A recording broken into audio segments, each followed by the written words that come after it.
سلام، این اپیزود 24 این پادکسته و توی این قسمت در خدمت بهنام ثابتی بودیم. بهنام فارغ التحصیل رشته هوش مصنوعی در دانشگاه شریفه و در حال حاضر به عنوان مدیر بخش هوش مصنوعی در مجموعه سبائیده که مالک فیلیمو و آپارات مشغول فعالیته. توی این قسمت درباره مسیر بهنام از دانشگاه تا صنعت، تفاوت‌های بنیادین دانشگاه، ریسرچ به صورت کلی و اتفاقاتی که توی صنعت تو ایران میفته صحبت کردیم. همینطور بهنام درباره مسیرهایی که دانشجوها میتونن برن و از جمله تجربه‌های خودش برامون حرف زده. بخش خوبی از این اپیزود هم درباره LLM ها و تحولاتی که توی دنیا آوردن و در نهایت تخصص خود بهنام، ریکامندیشن سیستم ها صحبت کردیم. با ما باشید. سلام بهنام، خیلی خوشحالم که تو این قسمت در خدمتت هستیم. سلام پیمان جان، قربونت، مرسی که من دعوت کردی. مخلصیم.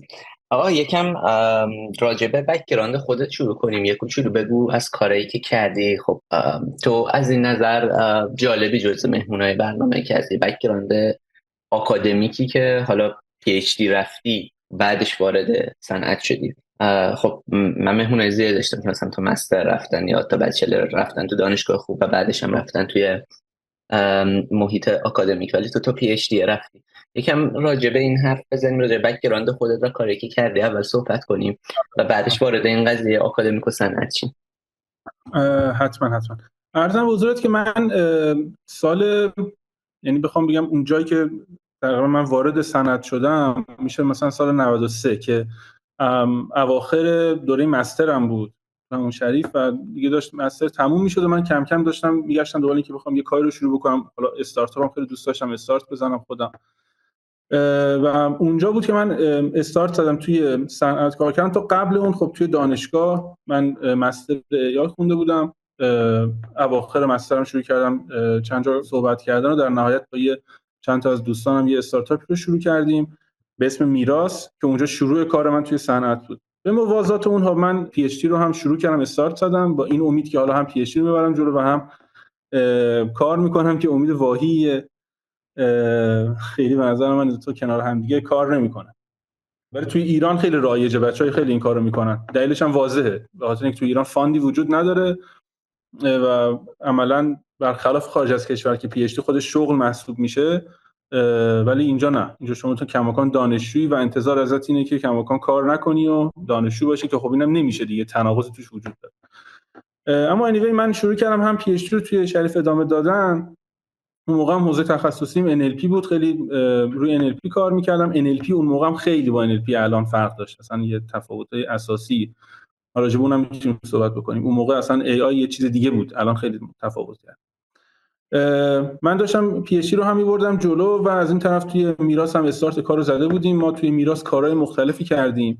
یه خاطرم هست قبلش برای میراث حتی با هم صحبت هم کرده بودیم، یه صحبتی هم با هم داشتیم قبلا که توی میراث هم ما یه سرویسی داشتیم به اسم مینیاتور که واقعا کارش مدیا مانیتورینگ بود. حالا اون موقع تلگرام هنوز تو ایران فیلتر نشده بود و خیلی رو تلگرام بودن، توییتر بود، نمیدونم، کلا محتوای متنی رو سعی می‌کردیم پایش بکنیم با مدل‌های NLP، حالا یه سری متادیتا بهش اضافه بکنیم و بعد فست سرچ ارائه بدیم برای مثلا مارکتینگ منیجرها که بخوان ببینن حالا برندشون توی سوشال میدیا چقدر راجعش صحبت میشه، بالا چه فیدبکایی داره میگیره. یه همچین چیزی تو ذهنمون بود که با توجه به اینکه منم روی NLP کار می‌کردم، من استارت کار دقیقاً اون NLP انجینش رو زدم که برای فارسی قرار بود کار بکنه و چیزی بود که اون موقع ما نداشتیم، مثل مدل موتیلینگوال الان نبود، خیلی متفاوت فضا. و استارت زدیم روی فقط یه مدل NLP که کارهای مختلف برای زبان فارسی انجام بده کار کردن. و حالا پروژه دیگه هم من توی میراث درگیرشون بودم که دیگه نمیخوام خیلی وارد دیتیلش بشم. رفتیم جلوتر. بعد دقیقاً میراث ما یه استارتاپ جدید باز لانچ کردیم به اسم پارتیکل بی و بعد اون باز استارتاپ دیگه به اسم ایوینس که اون پارتیکل بی و ایوینس تمرکزشون روی بازار مالی بود. یعنی ما یه پیوت اساسی کردیم، کلا تو اون حوزه مدیا مانیتورینگ دیدیم به نتیجه نمیرسه و سرویس‌ها فیلتر میشه و تلگرام وسط کار ما یهو فیلتر شد. کلا فضای کار جالبی نبود تو ایران و اونجا ما یه نیش مارکتی دیدیم که اوکی ما میتونیم، مخصوصا به خاطر اینکه کریپتو هم خیلی داغ شده بود، دیدیم تو بازار مالی اگر بخوایم وارد بشیم و مخصوصا کریپتو رو بخوایم توش کار بکنیم، دیگه اون حاصل ایران بودنمون برطرف میشه. یعنی ما کریپتو رو همه جا بهش دسترسی داریم، میتونیم روش کار بکنیم. هنوز اون موقع هم باز بایننس ایران تحریم نکرده بود، یعنی ما میتونستیم راحت از طریق بایننس ترید بکنیم و رفتیم سمت اتوماتد تریدینگ. یه دوره طولانی آرندی روش انجام دادیم و حالا در نهایت به نتیجه رسیدیم که شدنیه، وارد شدیم و رفتیم سمت کلا اتوماتد هج فاند. یه بیزنس جدیدی بود کلا برای ما، ولی خب جالب بود که شاید مثلا 3-4 سال روی اون کار کردیم و در نهایت به نتیجه رسیدیم که استارتاپ رو منتقل بکنیم، چون باز ایران تحریم شد. بحث بایننس ایران رو بس، خلاصه خیلی همیشه ایران بودنه برای ما داستان درست می‌کرد و دیگه تصمیم گرفتیم که استارتاپ رو منتقل بکنیم. همین اخیراً شاید یک سال، بیشتر از یک سال شده که دیگه تصمیم گرفتیم استارتاپ رو ببریم آلمان. متاسفانه همون بازه‌ای شد که کریپتو سقوط کرد و خیلی باز اینوسترها دیگه علاقه‌ای نداشتن روی همچین مارکتی سرمایه گذاری کردن که ما نتونستیم جذب سرمایه بکنیم و در نهایت فقط تونستیم اون استارتاپ و محصولمون فقط بالا نگه داریم که ترک رکورد داشته باشه، بدونیم چجوری داره کار میکنه و با پول خودمون عملاً هنوزم داره کار میکنه، ولی دیگه براش جذب سرمایه نتونستیم بکنیم و عملاً بعد اون از اواخر 1401 من دیگه اون تیم دیگه جدا شد، بچه‌ها چند تاشون از ایران رفتن، من خودم اومدم در حال حاضر سباییدم، تیم لید ای آی سباییدم و دیگه اون استارتاپ هم عملا در حال حاضر کارش انجام نمیشه. من میگم استت فعلی تیم سباییده جای بزرگیه ولی خیلی به اسم سباییده نمیشناسن. یکم راجع به زیر مجموعه سباییده بگو که بچه‌ها کسی که گوش میدن کامل بشناسن. آره، سباییده میشه در حقیقت یه هولدینگی که معروف ترین سرویساش میشه آپارات و فیلیمو که قاعدتا همه میشناسن. به علاوه مثلا سینماتیکت هم زیر مجموعه سباییده است، به علاوه یه سرویس مثل سبا ویژن که خب قاعدتا تو باید بشناسی، ولی شاید اونقدر افراد عادی نشناسن سبا ویژن رو به اندازه‌ای که فیلم و آپارات شناخته شده است. برای کسایی که گوش میدن و نمیشناسن، سبا ویژن در حقیقت بازوی تبلیغاتی و یه جورایی تا حد خوبی مالی مجموعه سباییده حساب میشه. اوکی، پی اچ دی رو چیکار کردی در نهایت؟ اونم بحث جالبیه. ببین پی اچ دی برای من تا یه حد خوبی رفت جلو و من رسیدم به اون قسمتایی که دیگه میتونستم دفاع بکنم، ولی در نهایت چون درگیر کار بودم و این خیلی برام جذاب‌تر بود تمومش نکردم. هنوز کماکان من خودم نمیدونم الان دانشجوی پی اچ دی محسوب میشم احتمالاً هنوز، ولی چون برام خیلی پوینتی نداشت دیگه ادامهش ندادم. میگم یه کمی من خودم اگر برگردم به عقب پی اچ دی رو دوباره شروع نمی‌کنم. توی ایران پی اچ دی خوندن مگر اینکه تو خیلی علاقه داشته باشی با آکادمیک، بخوای مثلا تو فضا آکادمیا کار بکنی و اونجا شاید من براش یه پوینتی ببینم، ولی نه در غیر این صورت خوندن پی اچ دی توی ایران حداقل خیلی فکر نمی‌کنم. الان کسی هم به اون شکلی انجامش نمیده. من بچه‌ها عموما اگه بخوام پی اچ دی بخونن از ایران میرن. درسته. راستش من فکر می‌کنم در بلند مدتی که از آسیبایی که ایران می‌بینه، راستش من بگم من خیلی اعتقاد دارم به اینکه شرکت‌های بزرگی که الان تو ایران هستن حداقل بیان یه پولی روی هم بذارن، یه فاندی بدن به 4 تا دانشگاه برتر کشور، حداقل اونجا یه سری پی اچ دی استودنت ها رو ساپورت کنن، چون واقعا شدن نیست که تو پی اچ دی رو بخوای ادامه بدی و در این حال کارم بکنی. پی اچ دی واقعا شغل باید باشه و حالا لازم نیست حقوقش با حقوق بیرون یکی باشه، ولی واقعا این شرکت‌های نظر شرکت شما، نظر یکتانه، نظر مجموعه هزار دستان، دیجیکالا غیره، اون پول هم به نظرم عددی نمیشه واقعا برای این شرکت‌ها.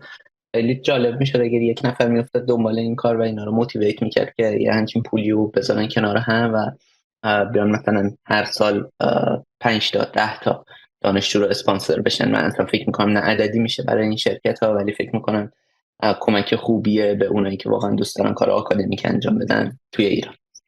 فکر میکنم که بازنده هستیم توی این مورد، یعنی در بلند مدت میبازیم اگه این کار نکنیم. حالا این به کنار، تو آکادمیک رو دیدی، صنعت هم خودت شروع کردی و یه جایی که در حقیقت توی میراث شما تمرکزتون روی سرویس های هوش مصنوعی بوده، اونجا هم کار کردیم و الان توی جایی هستی که در حقیقت دارین از AI استفاده میکنید برای اپلیکیشن های مد نظر یک بیزنس مثل فیلم و یا آپارات. یعنی 3 تا استیج مختلف، استیج اول فول آکادمیک، استیج دوم ارائه دهنده سرویس های AI و استیج سوم استفاده از AI در یک بیزنس. یکم برامون از تفاوت‌های اون دنیای آکادمیک و دنیای صنعت میگی طی این روالی که رفتی جلو، چی به نظرت بولده که به نظرت اکثر آدم‌هایی که الان دارن تحصیل میکنن نمیدونن راجع به صنعت؟ ببین یه تفاوت عمده‌اش که مشخص هم هست، تو توی آکادمی وقتی داری روی یه مسئله کار میکنی، مثلا کلا بیاد توی این مسابقه راجع به ریکامندیشن سیستم‌ها صحبت بکنیم، مثالمون رو همیشه ریکامندیشن بذاریم به عنوان یه حوزه خیلی بزرگ توی ماشین لرنینگ.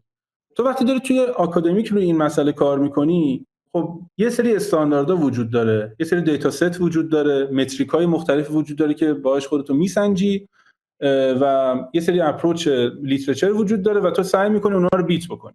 این سعی میکنی مدلی بسازی که توی اون متریکایی که تعریف شده از اپروچ‌های قبلی بهتر باشه. این میشه یه اپروچ جدید که پیپر میشه و بعد تو پابلیشش میکنی. این میشه کل فرآیندی که توی آکادمیک داره انجام میشه و در نهایت تو سنجیده میشی با اون چند تا متریکی که تعریف کردی، چقدر مدلت داره بهبود ایجاد میکنه نسبت به مدل‌های قبلی. همین مسئله رو بیاری توی فضای اینداستری، اصلا مسئله متفاوته دیگه. اصلا بحث من بحث بهبود یک متریکی نیست، من این تا چیز دیگر رو هم باید ببینم در کنارش که تو دانشگاه اصلا تو ندیدی و شاید یه مدل خیلی ساده تر بتونه جواب بیزنس رو بده. اینو بخوام یکم بازش بکنم، به نظر من اون مدلی که استفاده میکنی برای اینکه یک سرویس AI رو توسعه بدی و در نهایت یه نیازی از بیزنس رو حل بکنی، شاید اون مدل مثلا 10% کارم بیشتر نباشه، در صورتی که تو آکادمیک 100% کار بوده. وقتی تو میای تو اینداستری، حالا راجع به اینداستری ایران دارم حرف میزنم، ما توی خارج از کشور تفاوتایی داره که راجعش بعد صحبت میکنم، ولی تو وقتی داره راجع به وارد صنعت میشه و یه مسئله رو میخوای با استفاده از AI حل بکنی، خب تو همین کیس ریکامندیشن اولین سوالی که من ازت میپرسم اینه که این مدلی که الان برای من ساختی که مثلا خیلی مدل خفنی هم هست و دمت گرم، تو الان از یه دانشجو بوده که از آکادمی وارد صنعت شده، این مدل هم برای ما پروپوز کرده و میگه این مدل مثلا فلان پرفورمنس رو داره.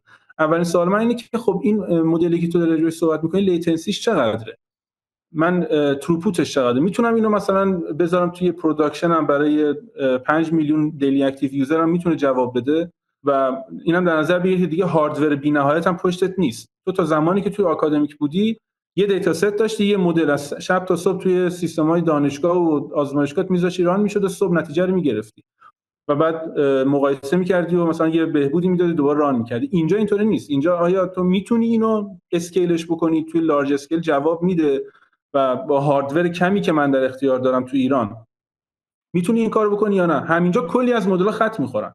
یعنی اون مدلایی که مثلا تو می‌بینی واید اند دیپ و نمیدونم تو تاور مدل‌ها و این همین مدل‌های دیپ لرنینگ که اخیراً خیلی ترند شدن، خب اینا یکی از نیازمندی هستیشون کامپیوتیشنال پاوره. ما نداریم کامپیوتیشنال پاور رو، حتی شرکت بزرگی مثل سبایده نداره. اینطوری نیستش که ما تعداد نامحدودی مثلا جی پی یو در اختیار داشته باشیم. من میدونم که بقیه شرکت‌ها هم همینه، دیجیکالا هم همینه، تا جایی که من میدونم با بقیه بچه‌ها صحبت کردم و این یکی از هسل‌های اصلیشونه و نمیتونن یه همچین مدل رو وارد فرآینداشون بکنن چون در واقع اون کاستشو نمیتونن پرداخت بکنن. بنابراین تو هم اینجا بعد اینا یه کانسیدریشن اضافه میشه به چیزایی که تا حالا راجبشون فکر می‌کردی، اونم اینه که خب الان اینجا تو باید در نظر بگیری که کامپیوتیشنال کاستت اینقدر نمیتونه بیشتر باشه. من میتونم چند تا جی پی یو بدم و نه بیشتر. و تو قراره که مثلا این مدلت قراره ریکامندیشنشو برای چند میلیون اکتیو یوزر دیلی سرو بکنه. آیا میتونی اینو آنلاین حساب بکنی یا نه باید پری کالکولیتش بکنی؟ اگه پری کالکولیت می‌کنی چقدر میتونی با چه فرکانسی میتونی اینو آپدیت نگرش داری؟ یه سری نان فانکشنال ریکوایرمنت باید وجود داشته باشه. تو این سرویس رو چجوری مانیتورش می‌کنی؟ لاگش رو کجا می‌خوای بذاری؟ من چجوری میتونم متوجه بشم یه اینسیدنتی اتفاق افتاده این سرویس براش مشکلی ایجاد شده؟ می‌بینید کم کم می‌بینید کامپوننت‌ها بزرگتر میشن. یعنی تو یه مدل داشتی که از یه طرف باید ریترینینگش رو بهش اضافه بکنی، سروینگش رو بهش اضافه بکنی، کشینگ بهش اضافه بکنی، لاگینگ اضافه بکنی، مانیتورینگ اضافه بکنی. اینجوری کم کم که زوم اوت می‌کنی می‌بینی اون مدلش رو 10% کار و همه این چیزهای دیگه که اطرافش شکل گرفت، همه چیزایی که اصلا تو دانشگاه راجبش فکر نمی‌کردی. تو دانشگاه فقط راجب اون مدل وسطی فکر می‌کردی. الان باید راجب همه این چیزا کنار هم دیگه فکر بکنی و کلی کانسیدریشن دیگه هم کنارت باشه. خب تو تایملاین داری برای پروژهت، باید اینو زودتر برسونی. قرار نیست من وقت ندارم 6 ماه مثلا دیولپ بکنم، باید زودتر یه چیزی رو برسونم و تو پروداکشن تستش بکنم. اگه قبلا تو دانشگاه تو یه چیزی رو تست می‌کردی روی دیتا ستی، الان تو محیط لایف خیلی فرق می‌کنه. دیتا مدام در حال تغییره. کانسپت اینجا واقعا یه مسئله کریتی حساسه، یعنی آندرلاین دیستریبیوشن دیتا داره تغییر میکنه، تو باید خودت با این اداپت بکنی. بنابراین نقش آنلاین ترنینگ خیلی مهم میشه. همیشه باید مدلت آپدیت بشه و همه اینا رو تو در کنار هم میبینی. یهو بچه‌ها از اینداستری، از دانشگاه وارد اینداستری که میشن، میبینن خب من که توی دانشگاه مثلا فلان مدل رو زدم و همه به به و چه چه بودن ولی الان اینطوری نیست. توی اینداستری من اینو نمیخوام. تو برای من یه مدل بساز که پرفورمنسش 50% استیت آف آرت باشه ولی کار بکنه، بتونم تو این پروداکشن ازش استفاده بکنم. اون برای من ارزش داره. و یا نه تو الان یه مدل بساز که همه چی هم بیت بکنه، نتونم بیارمش تو پروداکشن، خب به چه دردم میخوره؟ دمو که نمیخوام بدم، قرار از این استفاده بکنم. این اونجاییه که تو ذوق بچه‌ها میخوره. یهو میبینن که نه، مثلا اون مدل رو تو اصلا این مدل استاتستیکال ساده هم بذاری شاید مسئله رو حل کنه. نمیخواد بری هم اول سراغ، نمیگم اونا بده ها، قاعدتا ما سراغ اون اپروچ ها هم میریم، ولی ایتریتیوه، یه فرآیند ایتریتیوه. ای آی هم مثل مثلا چند سال پیش نیستش که ای آی دمو باشه فقط، که شرکت‌ها فقط تیم ای آی داشتن که دمو بذارن ولی هیچ وقت تو می‌بینی اینا توی پروداکشن استفاده نمیشه. الان ای آی واقعا داره استفاده میشه و باید کار بکنه، باید نیاز یوزر رو برطرف بکنه، مثل یه فیچر میمونه. یعنی مثلا وقتی ما میگیم الان من قراره برای این سیستم قرار مثلا یه سایت بار ریکامندیشن برای محصولم بذارم، اینه که مثلا بگم میخوام برای محصولم آنلاین پیمنت بذارم، همینقدر باید جا افتاده که باید انجام بشه. بنابراین باید بری به این سمت که مسئله رو حل بکنی. کسی نباید دنبال ایمپرس کردن باشی. اینم یکی از مشکلاتی که بچه‌ها از انتظاریه که از ای آی وجود داره، همه دنبال ایمپرس کردنن. من الان میگم مثلا نمیخواد کسی ایمپرس کنه، مشکل رو حل بکن. اصلا ایمپرس اون گذشت اون دورانش. بحثای زیاد و جالب و جذابی رو مطرح کردی. من یه سری سوال دارم ولی سوالامو از اینجا میخوام شروع کنم. توی میراث شما این تجربه رو داشتین که تعداد خوبی، حالا من تعدادی از بچه‌ها رو میشناسم از میراث، بچه‌های قوی که بنیه آکادمیک خوبی داشتن دور هم جمع شده بودن و میخواستن اون تجربه آکادمیکی که در حقیقت داشتن، اون توانمندی و دانشی که داشتن رو به حوزه صنعت بیارن. علیرغم اینکه بچه‌های نسبتاً قوی بودن و میتونم بگم ما به عنوان یک شرکت AI که داره محصول AI میده، اینجوری بخوام تعریفش کنم، من شرکتی توی هیستوری حداقل 10 سال اخیر ایران، شرکتی به قدری میراث حداقل بر اساس رپرزنتیشنی که میشد سراغ ندارم. یعنی به نظر میرسید که میراث اون جاییه که انگار داره اون شرکتی رو درست میکنه که قراره AI تو ایران انجام بده، اما در نهایت به اون چیزی که میخواست میراث نرسید. و شما یادم خیلی محصولات متنوعی هم زدین، یکی دوتا هم نه، فقط اون مدیا نبود، شما مدل میزدین، خیلی کار میکردین، ولی اینا هیچ کدومش نشد اون چیزی که باید بشه و ازش یه کمپانی پول بسازه. خب یه کمپانی بزرگ یا حتی یه کمپانی سودده نمیدونم اسکیل شده بسازه. دلیلش رو چی میبینی؟ راست به حقیقت بخوای این یکی از اون مسائلیه که هنوزم که هنوزه من با دوستان که قبلا با هم کار میکردیم جمع میشیم دوره هم، شاید بعد 10 سال هنوز بحث اصلیمون توی جمع همینه که چی شد، میراث چرا اینطوری شد و ما چیکار باید میکردیم که نتیجه برسه. بحث‌های مختلفی هم داره، یعنی هر آدما نظرهای مختلفی دارن. من فکر میکنم یک مشکل اساسی که ما داشتیم این بود که نظر منه ها، شاید بقیه بچه‌ها نظرشون نباشه، نظر من اینه که ما مشکل اساسیمون این بود که هیچ وقت نرسیدیم به اون مرحله‌ای که یه محصولی داشته باشیم بدیم دست یوزر بگه آقا اصلا این خوبه یا بده. ما یه سری آدمی بودیم که همه فکر می‌کردیم تکنولوژی به صرف تکنولوژی بودنش ارزش آفرینه و میرفتیم سراغ این که بهترین تکنولوژی ممکن رو توسعه بدیم و بهترین کار ممکن رو انجام بدیم. به این فکر نمی‌کردیم یا تو چه مسئله رو می‌خوای حل بکنی، به کی می‌خوای، به یوزر چی می‌خواد، اصلا نیاز سنجی از سمت یوزر رو انجام بده، اون چیزی که یوزر می‌خواد و توسعه بده. شاید اصلا نیاز نداشت به اینقدر تکنولوژی توسعه دادن، شاید با یه کار خیلی ساده تر میتونستی زودتر به یوزر برسیم و فیدبک بگیری از یوزرت و هی اینو ایتراتیو بهتر بکنی تا در نهایت یه چیزی بسازی که این مشکل رو از کسی حل بکنه. ما همه متمرکز بودیم روی این تکنولوژیه. یعنی احتمالاً اگر مثلا توی این تیم فاوندرها 2 نفر آدم بیزنسی یا مارکتینگ هم بودن، ما خیلی بهتر بودیم و هممون بچهای تک بودیم. یعنی این مشکل اساسی به نظر من این بود که همیشه فکر می‌کردیم که یادمه ما همیشه مایندستمون این بود که یه تکنولوژی خوب اگر بسازی پول پشت سرش میاد. نه آقا، پول پشت سرش نمیاد. یعنی اینو ما دیدیم به اینه که اصلا اینجوری نیست. تو باید به این فکر بکنی که چه مسئله رو میخوای حل بکنی، مسئله تو، و چجوری میخوای اصلا به یوزر سرویسی که داری میسازی رو برسونی به دست یوزر، حتی 2 تا یوزر هم ازش استفاده بکنن. ما به اون مرحله هیچ وقت نرسیدیم. یعنی همیشه یه چیزی داشتیم میساختیم که هی بهش فیچر فکتوری بودیم، هی اینو بزن، اونو بزن، اینو اضافه کن. آقا اینو اصلا پلن چیه؟ کی قراره این بیاد بخره؟ کی قراره از این استفاده بکنه؟ این کی گفته فلان فیچر الان باید ایمپلیمنت بشه؟ اصلا از کجا داریم این حرفو میزنیم؟ ما رفتیم به این سمت و اشتباه هم بود دیگه. یعنی به نظر من ما اگر از اولش یه چیزی هم اولش گفتی در مورد میراث، که میراث اصلا خودش رو پوزیشن کرده بود که تکنولوژی پرووایدر باشه.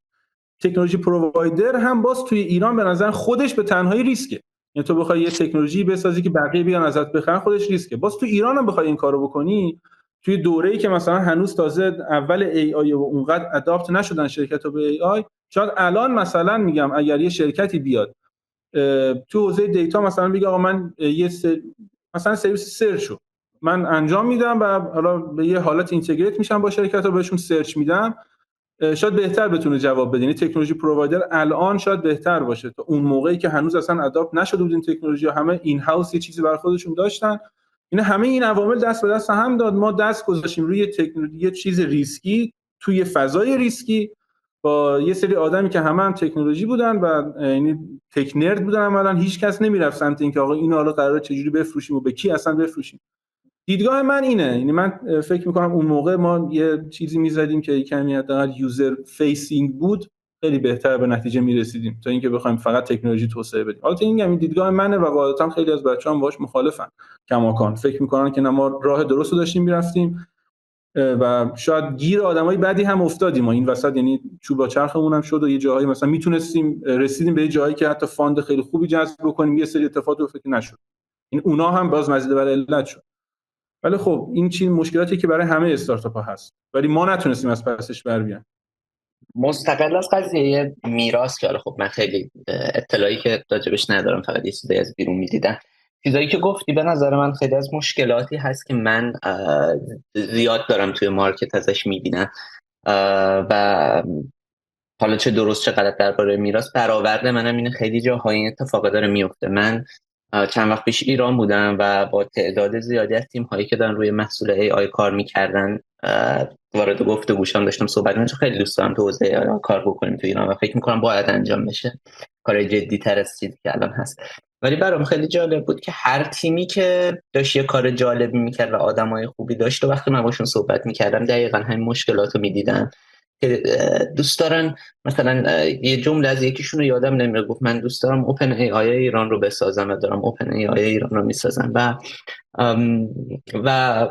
خیلی هم از نظر آکادمیک بچه قوی بودن. اما مشکل اینه که در یک، من واژه توهم رو به کار میبرم، در یک توهمی دارن به سر میبرن که از این میاد که از محیط آکادمیک رو ندیدن و نرفتن هم از کسی کنار خودشون قرار بدن، کسی رو که این تجربه آکادمیک رو خیلی خوب، تجربه صنعتی رو خیلی خوب داره که بهشون بتونه بگه این مسیر اصلا غلطی، اصلا صنعت اینو نمیخواد. تو وقتی حالا هر چی هم درست کنی صنعت نخواد، به چه دردی میخوره. و اینکه خیلی وقت ما فکر میکنیم مثلا مارکت ایران با مارکت ترندی که توی دنیا میبینیم داره همزمان میره جلو. خیلی جا همزمانی نداره. یعنی ما بعضی جاها، نمیگم همه جا، ولی بعضی جا عقب تریم دیگه. مثلا ممکنه یه چیزی که اون طرف ترند بشه با 5 سال گپ 6 سال گپ وابسته به یک سری المان ها به ما برسه و ما مثلا ببین مثلا AWS مثلا کارش کی شروع کرد؟ من فکر کنم 2008 اینا AWS کارش شروع میکنه، مطمئن نیستم. و ما هنوز توی ایران 15 سال گذشته و چیزی شبیه AWS نداریم و به درستی هم نداریم، چون مارکت هیچ وقت تو اون نقطه ای نبوده که نیاز داشته باشه به ساخت مجموعه اینفراستراکچر، چون اکوسیستمی هم نبوده اونقدر که کشش داشته باشه که اون هزینه رو توجیه کنه. خیلی وقت ما اینا رو درک نمی‌کنیم توی ایران و نتیجهش میشه چی گفتیم، فوقع ما وقع. آره. حالا یه چیزی که گفتی در مورد تفاوت مارکت ایران و خارج از کشور، حالا من خارج از کشور کار نکردم هیچ وقت، ولی این رو هم می‌خواستم توی حرفام بگم که الان گفتی یادم اومد. راجع به بچه‌هایی که از دانشگاه وارد صنعت میشن صحبت می‌کردیم که بچه‌ها فقط یه بخش رو یاد میگیرن که اون مدل رو چجوری بسازن، ولی راجع به همه پیچ و مهرهایی که دور این باید قرار بگیره تا این مدل آماده بشه برای پروداکشن، خب هیچ کس تو دانشگاه چیزی یاد نگرفته. نکته‌ای که وجود داره اینه که من گفتم این برای ایران، چون توی ایران فقط تیمایی که وجود دارن اینطوریه که آقا تو یه تیم کوچیکی داری که مثلا دیجیکالا کلا فکر می‌کنم 20 نفر، مثلا ما خودمون توی تیم سواد کلا 5 نفریم که داریم همه این کارا رو انجام میدیم. شاید خارج از کشور تو به عنوان مثلا رول دیتا ساینتیست وارد میشی، کنارت انتا دیتا انجینیر و ام ال انجینیر و دیوآپس و ام ال آپس و همه اینا هستن. بله اونجا نقش تو اینه که فقط این مدل رو بسازی و بدی نفر بعدی دیگه تو کارت تموم شده. ولی تو ایران اینطوری نیست. تو ایران اینقدر هنوز نقشه‌ها از هم تفکیک نشدن. تو به عنوان یه دیتا ساینتیست که وارد میشی توی مجموعه، ازت انتظار میره که با مفاهیم ام ال آپس هم آشنا باشی، بتونی مدل تو خودت مانیتورینگش رو هم خودت انجام بدی، داشبوردهای گرافاناش هم خودت بسازی، لاگینگش هم خودت هندل بکنی. همه اینا انتظاری که از تو انجام بدی، چون نیست کسی دیگه نیست اینا رو انجام بده. در نهایت اینقدر هنوز سپریشن بین نقشا اونقدر جدی تعریف نشده، حداقل تو تیمای کوچیک اصلا اینطوری نیست. برای همین این تفاوتیه که باز بین ایران و خارج از کشور به نظر من وجود داره که تو اینجا نیاز داری که یکم برادتر فقط چیزای مختلف رو بلد باشی، چون خودت در نهایت باید کارتو انجام بدی. ما الان توی تیم اینجوریه که مثلا یه نفر بخوام یه مدل رو مدل رو بسازه بده به نفر بعدی که بعد یه نفر دیگه دیپلویش بکنه. نه، خودت باید کارشو انجام بدی و در نهایت اونرش هم خودتی. خیلی میک سنس میکنه حرفت. من فکر میکنم که اینا خیلی خوبه آدم ها بدونن و خوبه حتی مثلا کسایی که حالا چه اصلا بیزنس منیجر هستن و این پادکست دارن حالا میبینن یا گوش میدن هم اتفاقا بدونن تو شرکت های بزرگ ایران تقریبا اکثرشون همین شکله. مثلا من الان دارم به خود یک تانت فکر نمیکنم تعداد، البته من عدد دقیق الان رو ندارم ولی فکر نمیکنم مثلا اعضای مجموعه تیم AI دیتا رو به نظر بگیره بیشتر از 10 نفر باشن. بعید میدونم بیشتر از 10 نفر باشن. و به صورت مشابه هم توی شرکت های دیگه هم از همین جنسه. خب خیلی این عدد عجیب غریبی نیست. این شکل نیست که شرکت 100 نفر مثلا کسایی داشته باشه که دارن روی مجموعه پک AI کار میکنن. مثلا این شکلی اصلا نیست تو هیچ شرکتی توی ایران، حداقل تا اونجایی که من میدونم. و اونها هم وقتی میخوان هایر کنن خیلی به این سمتن که تو ایول این بنیه آکادمیک قوی داری، اینا رو خیلی خوب بلدی، دمت گرم، دیگه چی؟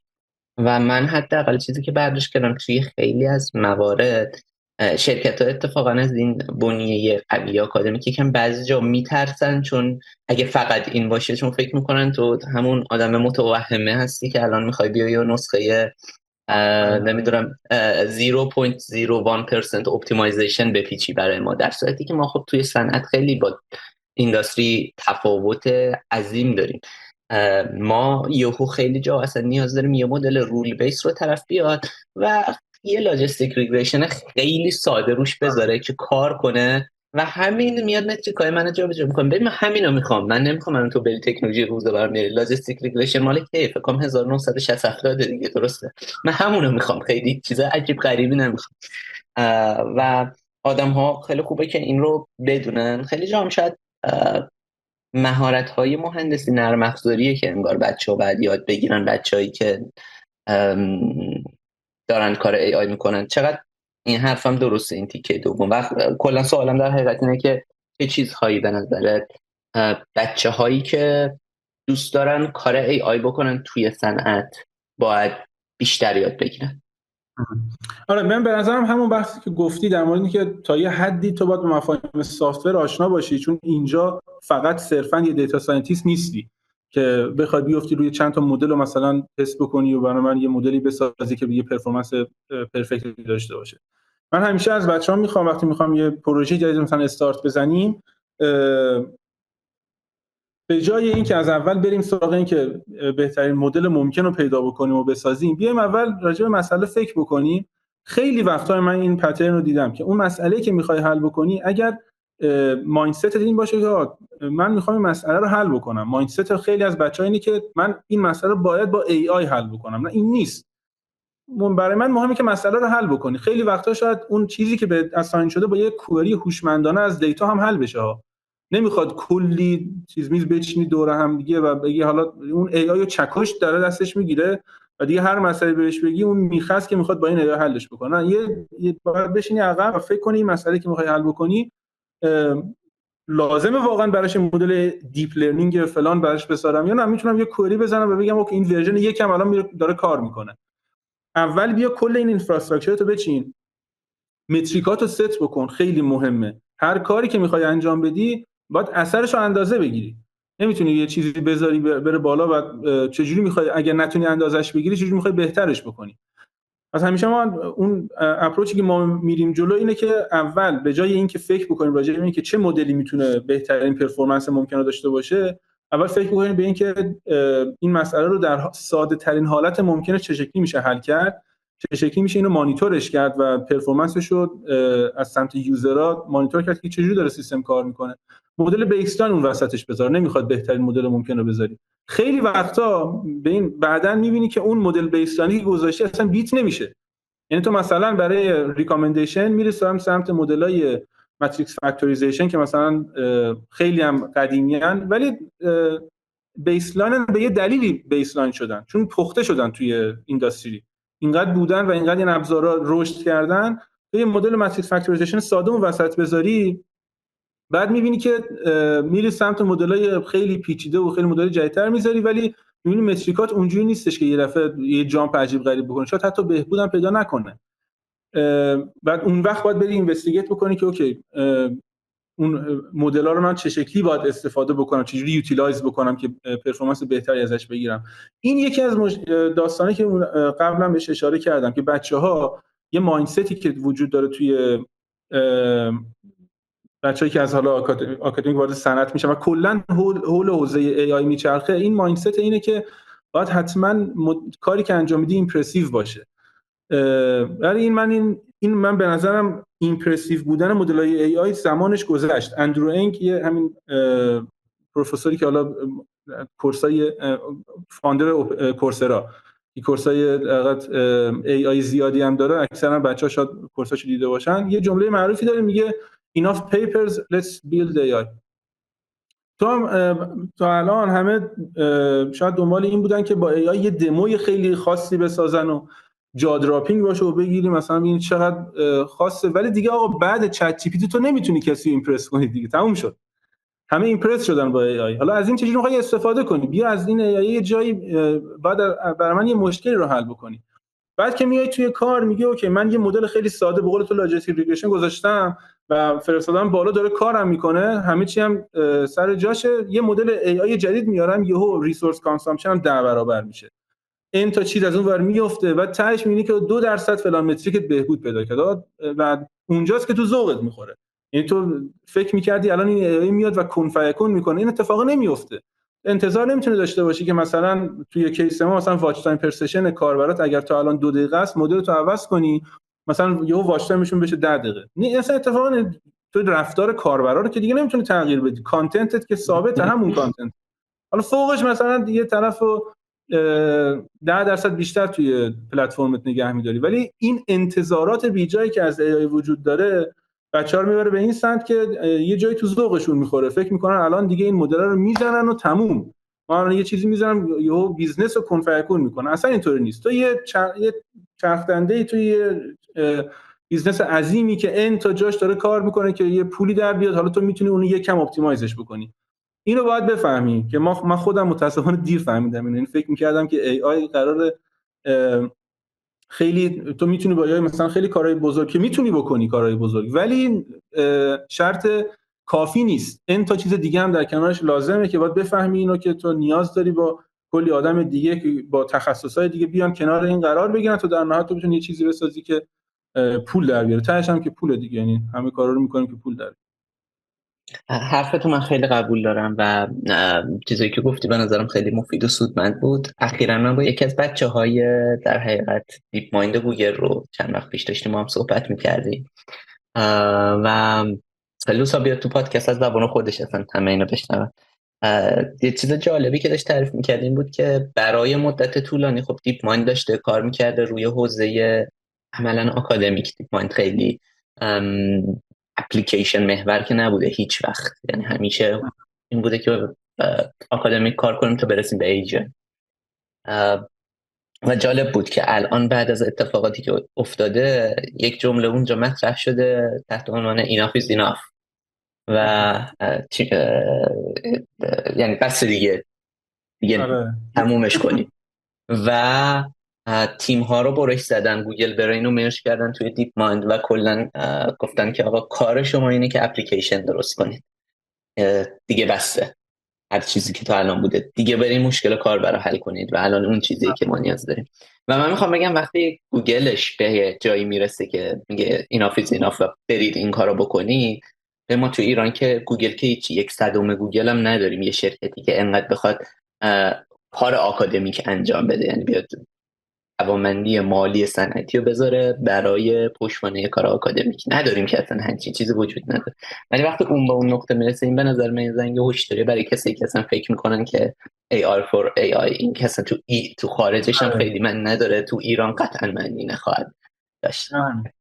خب بهنام، یکی از چیزای بحثای جالبی که تقریبا هر شرکتی که اسمشو ببریم تقریبا بهش نیاز پیدا میکنه ریکامندیشن سیستم، یا حداقل هر جایی که بیزنس B2C هست و سیاش زیاد میشه دیگه ریکامندیشن سیستم میاد وسط. قبل از اینکه بریم سراغ ریکامندیشن سیستم که من میدونم بحث خیلی جذابی و کلی راجعش صحبت میکنیم، میخوام راجع به ویدیو هم یه کوچولو صحبت کنیم.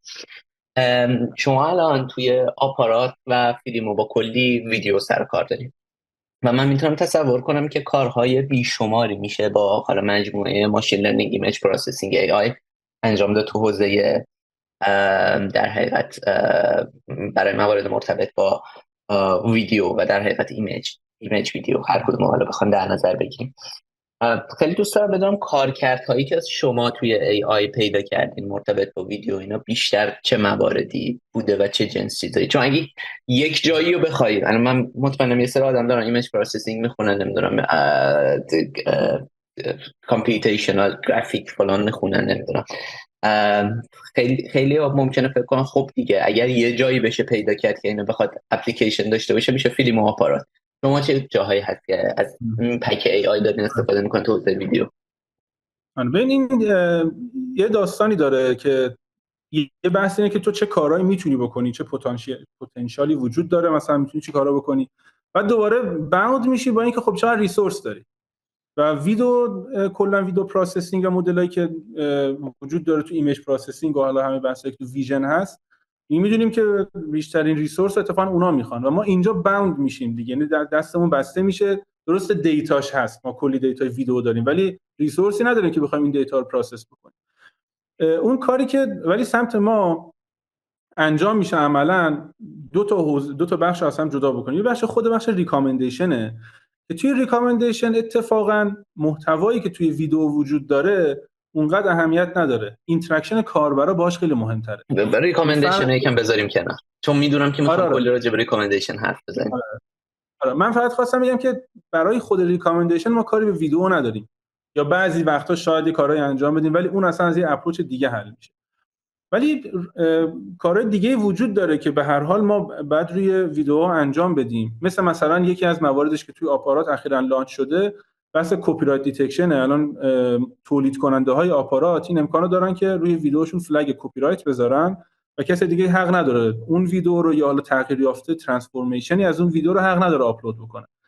خب این چیزیه که داره به شکل اتوماتیک داره انجام میشه و حالا راجع به اپروچاش هم میشه صحبت کرد.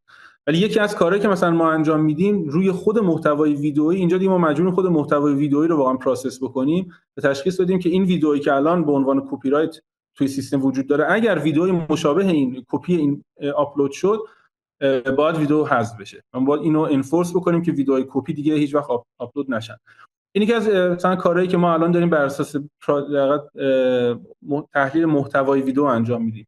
یه سری کارهای دیگه هم هست، مثلا چیزی که ببخشید اینتراپت کردم، خیلی بامزه بود اینی که گفتید دارم AI شو چیز میکنم، دارم تکشو تصور میکنم، هر دو تا ویدیو رو وکتور میکنید، شباهت بین وکتورها رو پیدا میکنید. آفرین. آره. ما حالا مهم اینه که تو چقدر دقیق بتونی اون وکتورا رو بسازی. اون وکتوری که ساخته میشه در نهایت الان سولوشنایی که می‌بینیم کلا AI رفته به سمت امبدینگ، همه چیز امبد میشه توی یه وکتور دیتابیس ذخیره میشه، بعد اپروکسیمیت نیرست نیبر سرچ انجام میدی با بهترین پرفورمنس ممکنه. همه چیز اینه دیگه، الان داره میره به این سمت، ریکامندیشن هم اینجوری انجام میشه. ولی آره ما هم همین کارو میکنیم برای اون کپی رایت دیتکشن. فقط مهم اینه که اون مدلی که داره امبدینگ رو در میاره چقدر دقیقه، چقدر میتونه واقعا ویدیو کپی رو شناسایی بکنه و تو چه حد. یه بحث پروداکتی هم حتی اینجا وجود داره ها. مثلا تو الان تو یوتیوب اگر از موزیک یه چیزی که کپی رایت داره استفاده بکنی، از یه حدی بیشتر دیگه مچ تو میگیره و ویدیوت فلگ میشه و ممکنه بیاد پایین.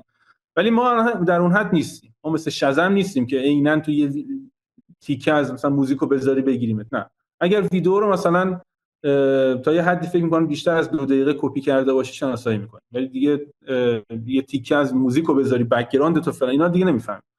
این کاری با اونا فعلا نداریم که اصلا نیاز بیزنس هم نیست. بیزنس هست بحثش اینه که کپی کسی نکنه. حالا اگر ورداش ویدیو رو یه تغییری هم روش خودش داد و مثلا یه کانتنت هم خودش بهش اضافه کرد، ما اوکی با این، ولی همون رو کسی حق نداره کپی بکنه. پس این میشه بحثی که ما برای کورپوریت انفورسمنت داریم.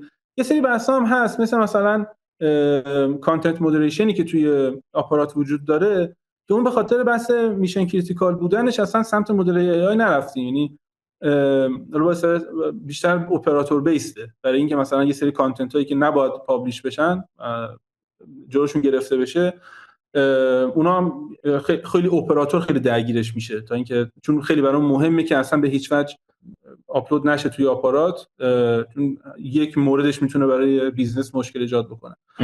اونا خیلی اپراتور بیس بیشتر سمت اپراتور درگیرش میشه تا ای آی. ولی یه چیزی سبک‌تره مثلا کپی رایت دیتکشن که اگر حالا چند موردش هم، چون بالاخره مدل ای آی و خطا داره، اگر یه خطایی هم داشت ما سعی می‌کنیم بهبودش بدیم، خطا رو کم بکنیم، ولی کماکان اکسپتبل اگر یه جای خطا رخ داد. اینا رو می‌ریم سمت ای آی، ولی بعضی از چیزا رو دیگه نه.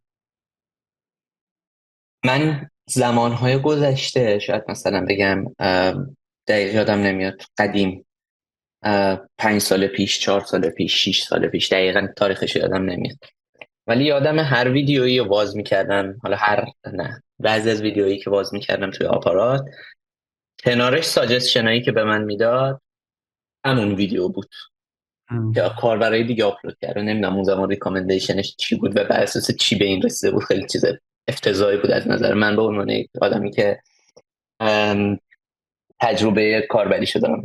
همیشه برای من سوال بود چرا یه الگوریتم، حالا ریکامندیشن رو میشه بررسی کرد راجعش، ولی چه الگوریتم دوپلیکیت دیتکشن اونجا نیست؟ به خاطر که دوپلیکیت رو که راحت میشه تشخیص داد که دوباره دو تا وکتور نزدیکاشو پیدا می‌کنی، نزدیکاشو فلک کن، نیاد تو حداقل تو اون صفحه نیاد بالا اگر هست نمیخوای بکنی. 5 سال پیش که داریم این کار ساده‌ای نبوده، الان این مدل پری ترینش هستن. اون موقع شاید کار پیچیده‌تری بوده که تو بالاخره الان، ولی نه، الان انت مدل پری ترین شده آماده داری که ویدیو میدی بهش وکتور بهت میده. اصلا میگم الان دیگه من اینو نمیبینم توی آپارات، یعنی حداقل ندیدم. اونم پس یه الگوریتم دوپلیکیت دیتکشن گذاشته شده. آیا این بر اساس ایمیج ویدیو یا ویدیو رو داره پروسس میکنه یا اینم بر همون سیستم ریکامندیشن حل شده یه جوری؟ ببین ما 2 تا بحث داریم تو آپارات. یه وقت هست ویدئویی که تو داری کپی میکنی توسط یه کس دیگه کپی رایت شده و تو اصلا حق نداری اون ویدیو رو آپلود بکنی که ما پاکش میکنیم. مثلا یه وقت هست مثلا طرف جفت چند نفر آدم مثلا دارن یه چه میدونم یه قسمت از سریال خارجی که تو ایران کپی رایت اصلا براش معنی نداره رو آپلود میکنن. خب این مال کس خاصی نیست، همه میتونن آپلود بکنن. پس ما نمیتونیم از رو پلتفرم حذفش بکنیم. ولی نکته اینه که اگر تو داری یکیشو می‌بینی، به قول تو عین بقیه کپیاش نیاد تو ریکامندیشن کنار برات. این پس دو تا مسئله مختلفه. کپی رایت‌ها رو ما حذف می‌کنیم، داپلیکیت‌هایی که کپی رایت ندارن رو توی ریکامندیشن نباید برای هم ریکامند بکنیم. دو تا اپروچ اینجا وجود داره. تو یه راهت اینه که ویدیوهای کپی هم هستن رو شناسایی بکنی و وقتی می‌خوای ریکامندیشن رو بسازی توی استپ پست پروسس اجازه ندی ویدیوهای کپی توی ریکامندیشن بیان. این کجا به درد می‌خوره؟ وقتی که ریکامندیشنت کانتنت بیسه. حالا من چون الان وارد ریکامندیشن شدیم دیگه، یکم راجع به میتونیم ریکامندیشن بشیم، نقطه خوبیه. آره. کلا ریکامندیشن رو میتونی دو دسته بکنی، یا کانتنت بیس، یعنی بر اساس اون محتوایی که وجود داره تو محتوای ریلیتد میاری، میگی این تو داری مثلا سریال فلان رو میبینی، این سریالاش هم شبیه به همین سریال، احتمالاً تو دوست داشته باشی. این میشه کانتنت بیس که توی آپارات هم تا حالا چند وقت پیش کاملا ریکامندیشن ها کانتنت بیس بوده. اون مثالی که تو زدی هم به خاطر همین بوده، چون کانتنت بیس بوده و صرفاً بر اساس محتوا ریکامندیشن رو میساخته. یهو تو ریکامندیشن داری میگیم آقا این ویدیو هست، چه ویدیوهای شبیه این هستن؟ شبیه که میگم بر اساس تکستش، حالا شاید بر اساس خود ویدیو چیا شبیه اینه، و چون ویدیوهای کپی این ویدیو وجود دارن و اونا خیلی شبیه به اینن، یهو تو میبینی که داری مثلا یه قسمت یه سریال میبینی عیناً ریکامندیشناش هم همون در سریالی که توسط بقیه آپلود شده. اینجا تو چجوری میتونی حلش بکنی؟ باید بری سمت اینکه اوکی پس من باید از این اپروچی اول شناسایی بکنم ویدیو کپی هم چیان، کدوم ویدیوها یک کلاستر میسازن که همشون کپی هم دیگن. اگر یکی از این ویدیوها رو میخوام ریکامند بکنم، دیگه ویدیوهایی که تو این کلاسترش هستن و همه کپی این ویدیو هستن ریکامند نباید بشه. بنابراین اینا میشن بلک لیست، برای این ویدیو دیگه اینا ریکامند نخواهند شد. این یه راهه که ما حالا یه مدت روی این اپروچ بودیم، ولی الان اصلا اپروچمون رو کلا تغییر دادیم. میریم سمت روش دقیق راه دوم ریکامندیشن که کانتنت بیس بود یکیش. اپروچ دومش میشه اپروچ‌های مبتنی بر بیهیویر، رفتار کاربر. کلابوراتیو فیلترینگ مثلا مهمترینشه. اون چیه؟ اون میگه که به شکل خیلی ساده بخوایم بهش نگاه بکنیم، میگه یوزر ایکس الان داره این کانتنت رو میبینه، بقیه یوزرایی که اینو دیدن دیگه چیا دیدن؟ پس وقتی هم یه دقیقاً مجاریتی وجودی، تعداد زیادی از یوزر وجود داره که این کانتنت رو دیده و فلان کانتنت رو هم دیده، پس احتمالاً تویی که داره اینو می‌بینی اونم دوست داشته باشی، چون رفتار یوزرها داره نشون میده که همه که اینو دوست داشتن اونم دوست داشتن. این میشه کلابوراتیو فیلترینگ. خیلی دقیقاً توضیح خیلی سادهش اینه، بر اساس رفتار داره میسازه. و ما ریکامندیشن اونم توی آپارات این شکلیه دیگه، بر اساس رفتار کاربرها ساخته میشه. و البته یه اپروچ سومی هم وجود داره که ترکیبیه دیگه، یعنی تو هم کانتنت رو در نظر میگیری، هم رفتار کاربر رو در نظر میگیری، در نهایت به یه تجمیعی میرسی و ریکامندیشن میسازی.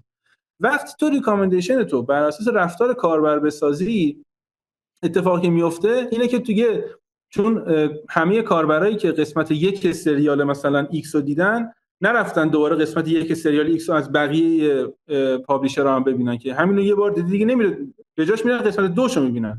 و این باعث میشه که تو ریکامندیشن دیگه بقیه قسمتاش بیاد به جای اینکه همون قسمت بیاد، چون تو رفتار کاربر این رفلکت نمیشه. رفتار کاربر سیگنال خیلی قوی تریه نسبت به اینکه دو تا کانتنت چقدر به هم ریلیتدن. بعد چون ما رفتیم سمت این دقیقاً اپروچ که اپروچ منطقی هم هست، همه اصلا ریکامندیشن و همه ریکامندیشن بر همین اساس ساخته میشن. حالا ایمپلیمنتیشن های مختلفی داره ولی همه در نهایت کلابوراتیو فیلترینگ ان، کانسپتشون همینه. حالا ممکنه دیپ لرنینگ باشه، ممکنه مثلا اپروچ های مثلا ایرس آلترناتیو لیست اسکورز و اپروچ دیگه باشه. در نهایت همشون دارن یه مسئله رو حل میکنن. ولی یه مشکلی اینجا وجود داره. پس این اپروچی که توضیح دادم جلوی اون قضیه رو میگیره و برای تو ریکامندیشن های میاره که بر اساس رفتار کاربر میخورن، مرتبطن با این چیزی که الان داره میبینی. مشکل کجا ایجاد میشه؟ بحث کولد استارت که باز خیلی بحث معروفیه توی بحث ریکامندیشن ها. حالا ویدئویی که همین الان آپلود شده، من چیکار کنم برای این ویدیو که هنوز کسی اینو ندیده که برام بر اساس رفتار براش ریکامندیشن بسازم؟ توی این بحث کولد استارت تو مجبوری دیگه بری سویچ کنی روی اپروچ‌های کانتنت بیس، یعنی باز دوباره مجبوری برگردینی.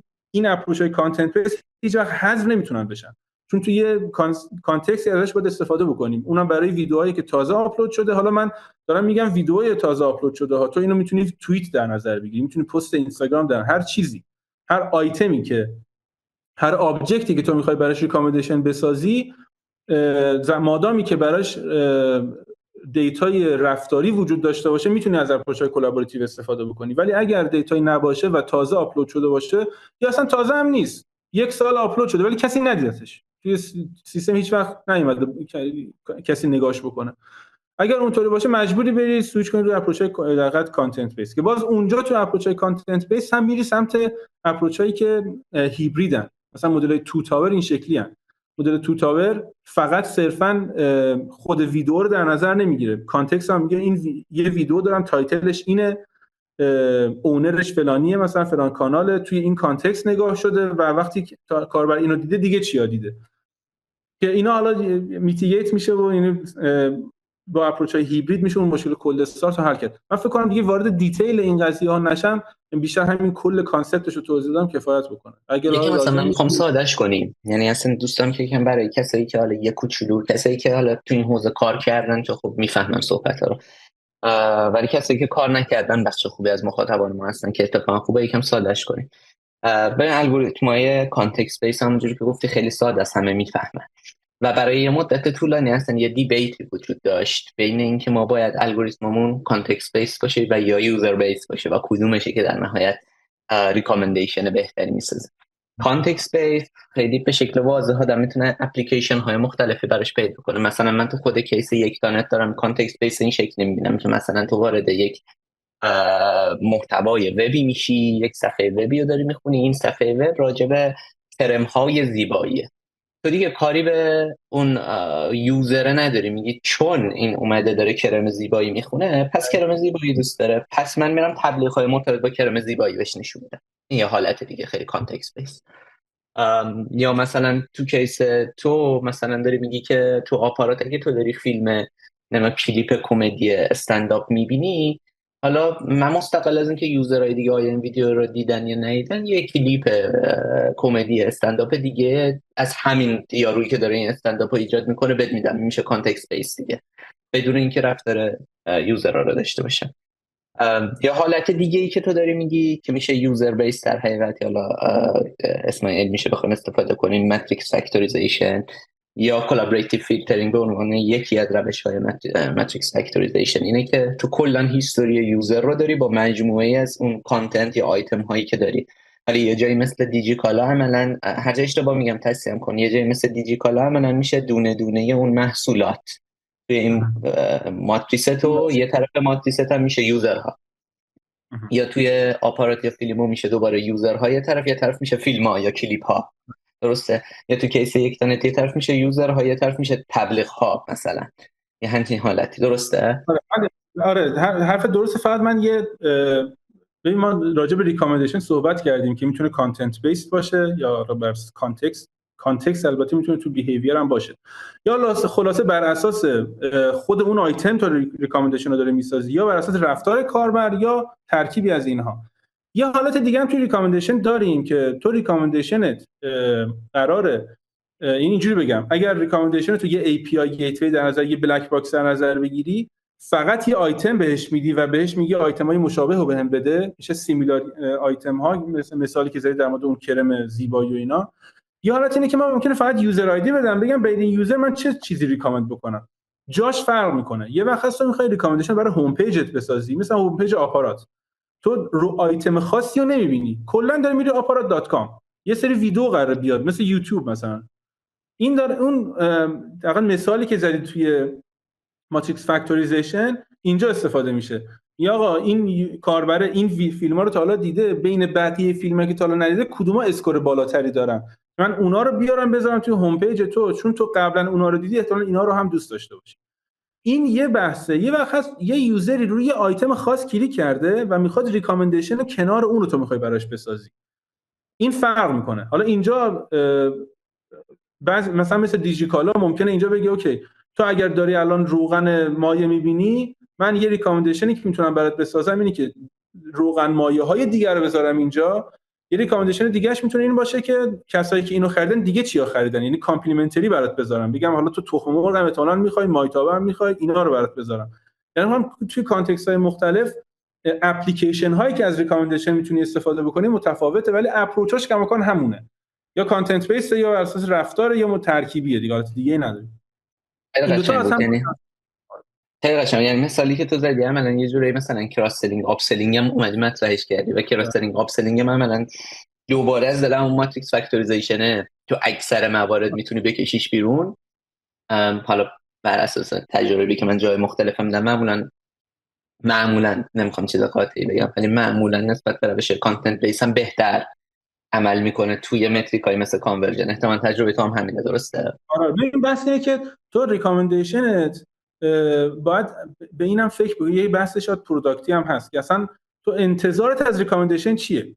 انتظارت اینه که اگر یه نفر داره کلیپ مثلا کنسرت رضا صادقی میبینه توی ریکامندیشن کنارش هم کنسرت‌های رضا صادقی و بقیه مثلا کنسرتاشو ببینه، یا مثلا نه یه چیزی ببینه که موسیقی باشه، یا مثلا یه چیزی ببینه که مثلا ربطی هم نداره مثلا مربوط به ماشینه ولی میدونم این آدم دوستش داره اونو بهش ریکامند بکنم. کدوم از یکی از اینا رو میخوای؟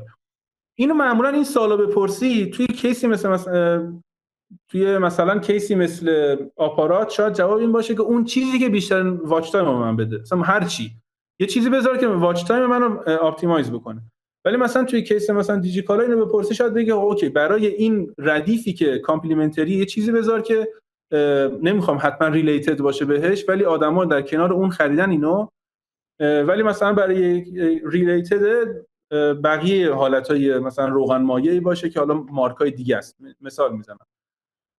بنابراین اون انتظاری که از ریکامندیشن داری رو هم باید مشخص بکنی چی میخوای. هرچند در نهایت این سوال از هر بیزنسی که بپرسی تهش میگه کاری کن پول من بیشتر شه دیگه، یعنی در تهش که اونه. ولی به تعداد چی بود اون دیالوگ رضا مارمولک که میگفت به تعداد انسان‌ها راه هست برای رسیدن به خدا، درست یادمه؟ اینجا ما میدونیم به تعداد نظرهای آدم به تعداد آدمای توی بیزنس متریکت برای رسیدن به پول. اون متریکا خیلی مهمه. حالا چیزی که گفتی من اتفاقا دوستام یکم جلوتر الان نه راجبه سابجکتیو بودن اینم حرف بزنیم، ولی یه چیزی که گفتی همین خیلی به ذهن من رسید اینه که موقعی که ما ماتریکس فاکتوریزیشن رو برای اولین بار پیاده سازی کردیم در حقیقت کلابریتیو فیلترینگ رو روی کمپین‌های پروداکت ریتارگتینگ داخل یک تنه پیاده سازی کردیم، این خاطره رو بگم شاید با مزه باشه. کانورژنش خیلی بالاتر بود نسبت به روش‌های مشابهی که قبلش استفاده می‌کردیم و جالب بود. فیدبک هایی که میومد خیلی بامزه بود. فیدبک هایی که میومد این شکلی بود که خب چرا دارید اینو نشون من میدید؟ مثلا چرا داری، مثال دارم بزنم، چرا داری مثلا خرید لیوان و ظروف نشون من میدی؟ این صفحه داره راجع به مثلا نمیدونم احمدی نژاد حرف میزنه، تو زیر احمدی نژاد چی داری لیوان نشون میدی؟ یا مثلا این صفحه داره راجع به نمیدونم سفر به زیبایی های مثلا لرستان حرف میزنه، زیر صفحه لرستان یا نمیدونم خرید بلیت هواپیمایی خرم‌آباد از علی بابا رو نشون بده. این منطقیه برای من. این لیوان چیه داری نشون میدی؟ و بارها این دیالوگ از سمت آدم ها میومد که خب این مثلا چه چیز مسخره تو داری نشون بده، قطعا سیستم تو خرابه. و خب ما عدده داشتیم میدونستیم که سیستم اتفاقا این درسته، یعنی تو نمیدونی، میدونی من چون مجموعه دیتا رو دارم مدل من اتفاقا به درستی داره میگه اگه لیوان نشون بدم این الان ملت کلیک میکنن روی این و میرن لیوان رو میخرن. اگر مثلا علی بابا رو تو این کانتکست نشون بدم شاید اون اندازه خوب پرفورم نکنه و من مدل میدم، ولی میدونی قضاوت عمومی آدم هایی که اون دانش چیزا رو ندارن، ای آی رو هیچ وقت نداشتن، به من تو شاید بدی باشه، ولی حتی من دیدم خود صاحب بیزنس ها یه موقع این شکلی هن که خیلی بدبین میشن نسبت به کسایی که دارن تکشو دیولوپ میکنن که شما اینو که باگ زدی مگه اصلا امکان داره یه همچین چیزی. و جالبه من این تجربه رو داشتم، تو هم احتمالاً همین تجربه رو با چیزای مشابه داشتی. آره این اتفاقی که خیلی میفته، چون میدونی اون پرسپشنی که آدما دارن اینه که اوکی من ریکامندیشن یعنی آیتم های مشابه، یعنی اون چیزایی که شبیه به اصلا این نیست.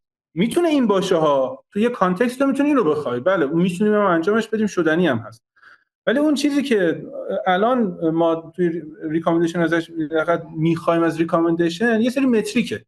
آقا تو میخوای کانورژن ریت تو اندازه بگیری، میخوای واچ تایم پر سشن تو برای مثلا کیس آپارات اندازه بگیری، یا اصلا توی کیسی میخوای CTR اندازه بگیری، این متریکا رو تعریف کردی، این پلیس، میدونیم که آقا این متریکا داره حساب میشه و در نهایت هدف از اینکه اینا بهبود پیدا بکنه دیگه. حالا اینکه اون محتوایی که داره نشون میدی مرتبط هست یا نه چه اهمیتی داره؟ تو باید نگاه بکنی ببینی که متریکا چقدر بالا پایین میشه. و اینم یکی از موضوعات اساسی که من با بعضی از بچه‌ها دارم، مثلا بچه‌ها که سمت پروداکتن، اون دیدگاه مثلا سابجکتیو وان تایمیه که مثلا طرف یه اسکرین شات میفرسته میگه این برای این چرا فلان چیز ریکامند شده، من چه جوابی به تو بدم؟ اصلا جواب نه، اصلا این سوال اشتباهیه. یک دونه مورد خاصه که من نمیتونم بگم.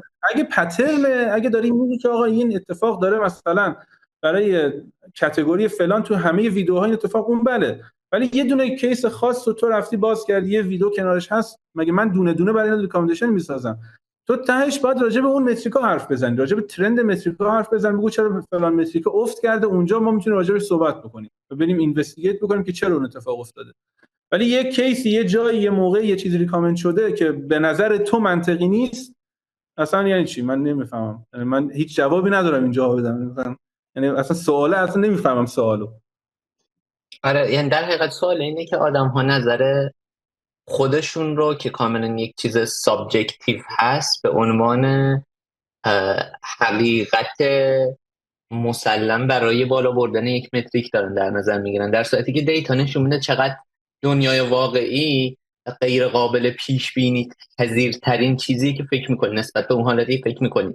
من بارها سورپرایز شدم از اینکه فکر میکردم که فلان چیز باید کار کنه و بعد از اینکه رفت توی سیستم دیدیم که فلان چیز کار نمیکنه و بارها سورپرایز شدم از اینکه فلان چیزی که فکر نمیکردم کار میکنه داره کار میکنه.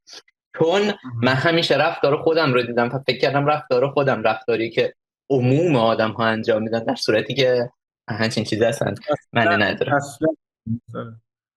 مثلا این زرها رو یه تو میبینی که رفتارشون اینقدر متفاوته، بعد تراست بکنی به دیتا دیگه. ولی خب یه چیز دیگه هم که اینجا وجود داره خیلی هم ترسناکه، اینه که ممکنه متریکاتو داری اشتباه حساب میکنی. اینم باید در نظر بگیری، خیلی باید همیشه حواست باشه. من مثلا خیلی وقتا وقتی یه چیزی رو لانچ میکنیم و مثلا ببینم توی یه متریکی مثلا یه مدل ریکام میاریم بالا و مثلا 20% پرفورمنس CTR فلانجا رو افزایش میده، اینجا به جایی که بگیم ای عجب مدلی، اولین چیزی که به ذهنم میرسه اینه که این متریک اشتباهه. نمیشد ما یه چیزی بیاریم بالا 20% یهو این اصلا نباید این اتفاق بیفته. یه جای کار عموما هم همونه، یعنی تشمیل در میاره که اصلا اشتباه حساب کرده بود یه چیز. یعنی اینقدر فلاکچویشن تو رفتار یوزر تو نمیتونی اصلا ایجاد بکنی، مگه اصلا موسی مثلا یهو بزنید همه بیان دیگه ول نکنن. درسته، کانتنت اینا میبینن دیگه. درسته، حرفت خیلی قشنگ بود، خیلی بامزه بود. یه بار من داشتم یه رشته توییت میخوندم، یعنی در حقیقت یه نفر توییت زده بود، آدم اومده بودن پاسخ داده بودن، ولی به نظرم کسی که باید پاسخ این سوال رو بده تویی. الان تو توییتر نیستیم ولی من دوستم سوال رو ازت بپرسم. اون آباژوره توی ویدیو ای آیه، اون آباژوره رو چجوری میذاری؟ والا اون من مربوط به زمانی که من نمیدونم، من واقعا بر خودم سواله. هست واقعا، ولی یعنی یه چیزی هست که این آباژوره رو تو ویدیو میذاره. والا اگرم هست سرویس های سمت ما نیست، نمیدونم، شاید یه جای دیگه داره اتفاق میفته، نمیدونم، واقعا نمیدونم. ندارم. همیشه بر خود من سوال بود که این رو آیا واقعا یه نفر این ویدیو رو ادیت کرده، یعنی یه بار یه ویدیویی آپلود شده رو یکی گرفته اینا ادیت کرده، آباژور رو گذاشته دوباره گذاشته، یا مثلا پرده تاریکو گذاشته، یا مثلا من میبینم که مثلا لباس خانومی که توی ویدیو اصلی اینجا بازه، خب اینجا پوشش داده میشه با رنگ مشابه. این الان این چیه؟ چون این سنسورشیپ هایی که این دست سنسورشیپ هایی چون اتوماتد نیستن اصلا این سمتی نرو، همشون طرف خودش اومده ادیت کرده این کارو انجام داد آپلود کرد. اوکی اصلا اینم از اون بحثایی که میگم شدنیه، خیلی کارو میشه کرد، ولی مگه چقدر هزینه میتونی بکنی روی ریسورس که مثلا یه چیز رو بیای سنسور بکنی، نذاریش برات بهتره تا اینکه بخوای اونقدر هزینه بکنی و سنسور شده شه. آره اینم چیز جالبیه، تو معمولا میگی من بلاکش میکنم راحت ترم، چرا اصلا بیام تو این قضیه همه اینوست کنم.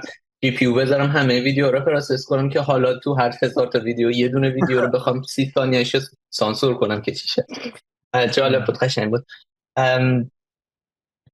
بریم سراغ تاپیک بعدی. خیلی تاپیک داریم. تجربه تو هم بهنام تجربه به شدت ارزشمندی که خیلی به درد میخوره برای کسایی که گوش میدن. من خیلی همینجور تاپیک داره تو ذهنم میاد برای صحبت کردن ولی وقت کمه.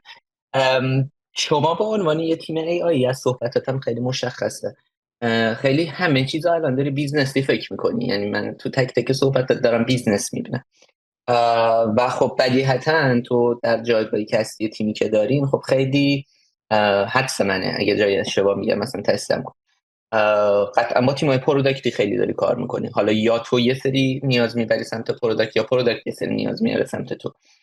دیگه من دوست دارم راجع به این که ساختاری و رفتاری چقدر تعامل دارین شما به عنوان AI انجینیر ها با پروداکت منیجر ها و در حقیقت حالا بیزنس منیجر و پروداکت منیجر ها، هر کدوم یکم راجع به اینا صحبت کنیم و مثلا اگه بتونیم حتی کیسایی داشته باشیم که راجع به این حرف بزنیم که چه موقع انتظارات بیجایی از همدیگه بوده یا چیزایی بوده که شما هم از همدیگه کلافه کردم. خیلی جالبه چون من خیلی مشکل میبینم بین کار کردن واحدهای مختلف کلا با هم و تا الان مثلا تو همین پادکست من به این موضوع پروداکت منیجمنت و انجینیر ها پرداختم ولی دوستام که الان یکم بحث AI شاید یکم جالب‌تر و متفاوت‌تر باشه. ببین یه پوینت کلی وجود داره. تجربه‌ای که من داشتم، خب من تا قبل اینکه وارد سوایده بشم توی تیمایی بودم که اصلا کور بیزنسشون AI بوده، یعنی همه چیز حول محور AI میچرخیده و قاعدتاً همه کامیونیکیشن ها با تیم AI پروداکت رودمپ رو مشخص می‌کرده. AI میگفته که من چه فیچر رو میخوام بدم و بقیه تیم برن شروع بکنن کاراشو انجام دادن. تا زمانی که وارد سبا بشم این شکلی بود. بعد از سبا در حقیقت من وارد فضایی شدم که بیزنسیه که داره کار میکنه. حالا تو قراره اینو اپتیمایز بکنی، از روش‌های مختلف قراره بهش ارزش اضافه بکنی که مثلا بهتر بشه، ریکامندیشن بهتر، سرچ بهتر یا سرویس‌های کپی رایت دیتکشن و چیزایی از این هست. یه تفاوت عمده پس این بین دو تا وجود داره. مادامی که تو توی بیزنسی هستی که کور ولی بیزنس AI مثلا این ارتباط باید شکل بگیره و تویی که اتفاقا داری رودمپ مشخص میکنی برای بقیه. ولی توی این حالت دیگه اینطوری نیست. تو یک کسی داره به بقیه بیزنس سرویس میده، بیزنس تصمیم میگیره که من میخوام مثلا وارد یه حوزه جدید بشم، میخوام یه پروداکت جدید لانچ بکنم یا مثلا میخوام سرمایه گذاری بکنم، امسال مثلا نمیدونم واچ تایممو بهتر بکنم، اینگیجمنتمو بهتر بکنم، میخوام تعداد تولید کننده هامو بیشتر بکنم. یه متریکی تعریف میکنه و تو اینجا وظیفت اینه که کمک بکنی در راستای اینکه اون هدف برآورده بشه. اینجا یه بحثی که پیش میاد اینه که ساختاری که تو توی تیم دیتا داری چه شکلیه. اون چیزی که ما الان داریم و میگم تجربه منم خیلی مشمول نیست، همه حالت‌ها رو ندیدم. چیز ساختاری که ما داریم اینه که اوکی یه تیم دیتایی وجود داره که دیتا ساینتیست داره، حالا ام ال انجینیر رو همین کارهای مربوط به خودش انجام میده و به بقیه سرویس میده. یه سری ساختار دیگه داریم که مثلا دیجیکالا داره که تو یه تیم ای آی داری که اینا یه سری زیر تیم بگم چی بگم نمیدونم اسمش، اونا چیپ ترایب میذارن، یه اسمی براش میذارن که توی اون مثلا دیتا ساینتیست هست، بعد ای آی پروداکت منیجر توش وجود داره، دیولپر شاید حتی داشته باشن، یعنی تیم های کوچیکی که میتونه کارهای مختلف انجام بده و تو خودش نیروی پروداکتی هم حتی هست که این نیروی پروداکتی که تو این تیم قرار گرفته خودش باز عضوی از یه تیم پروداکت هم هست. بنابراین یک کراس فانکشنالیتی اینجا ایجاد میشه. اون تجربه رو من ندیدم، خب، و احتمالاً پروز و کانز هم اونجا وجود داشته باشه. اون چیزی که من اینجا دارم میبینم و کاری که ما داریم میکنیم اینه که تیم پروداکت کلا یه تیم جداست، تیم ای یه تیم جداست. تیم پروداکت مشخص میکنه من چه چیزی میخوام توسعه بدم و حالا اینو کامیونیکیت میکنه با ما. میتونه توی داکیومنت باشه، میتونه حتی توی سه جلسه باشه که ما میخوایم به این سمت بریم و تیم ای آی که تصمیم میگیره حالا اینو چجوری ایمپلیمنت بکنه یه جا، و اینجا اون کامیونیکیشنه ممکنه یه جایی براش مشکل ایجاد بشه. یعنی تیم پروداکت ممکنه یه درخواستی داشته باشه که تو برای تو شدنی نباشه، چون اون داره مثلا خودش رو مقایسه میکنه با اینستاگرام و تیک تاک، میگه آقا مثلا یه همچین فیچری دارن، میخوام مثال سادهشو برات بزنم، مثلا فیچر نات اینترستدی که توی اینستاگرام هست مثلا، یه ریکامندیشن برات میاد، تو زیرش داره اون نات اینترستد، اصلا چیز ساده ای نیست پیاده سازیش. یعنی خیلی ایمپلیکیشن داره توی فرآیند ریکامندیشن تو اگر بخوای اونجور چیزی بسازی. یکم میگی اصلا همینو بازش میکنی؟ چون من مطمئنم کسی که الان پادکست گوش میکنه میگه یعنی چی این سخته. خب میزنه نات اینترستد نشونش نده دیگه. آره خب بحث اینه که تو وقتی روی پست کلیک میکنی و نات اینترستد رو میزنی، ایمپلیکیشنش اینه که پست های مشابه با اون پست دیگه برای تو نباید بیاد، نه که همون پست که دیگه نمیاد اصلا چون تو دیدیش یه بار، ولی قراره که پست های مشابه اون نیاد برای تو. و حالا اینجا تو اگر بخوای یه همچین فیچری داشته باشی باید ببینی که اصلا ساختار ریکامندیشن چیه.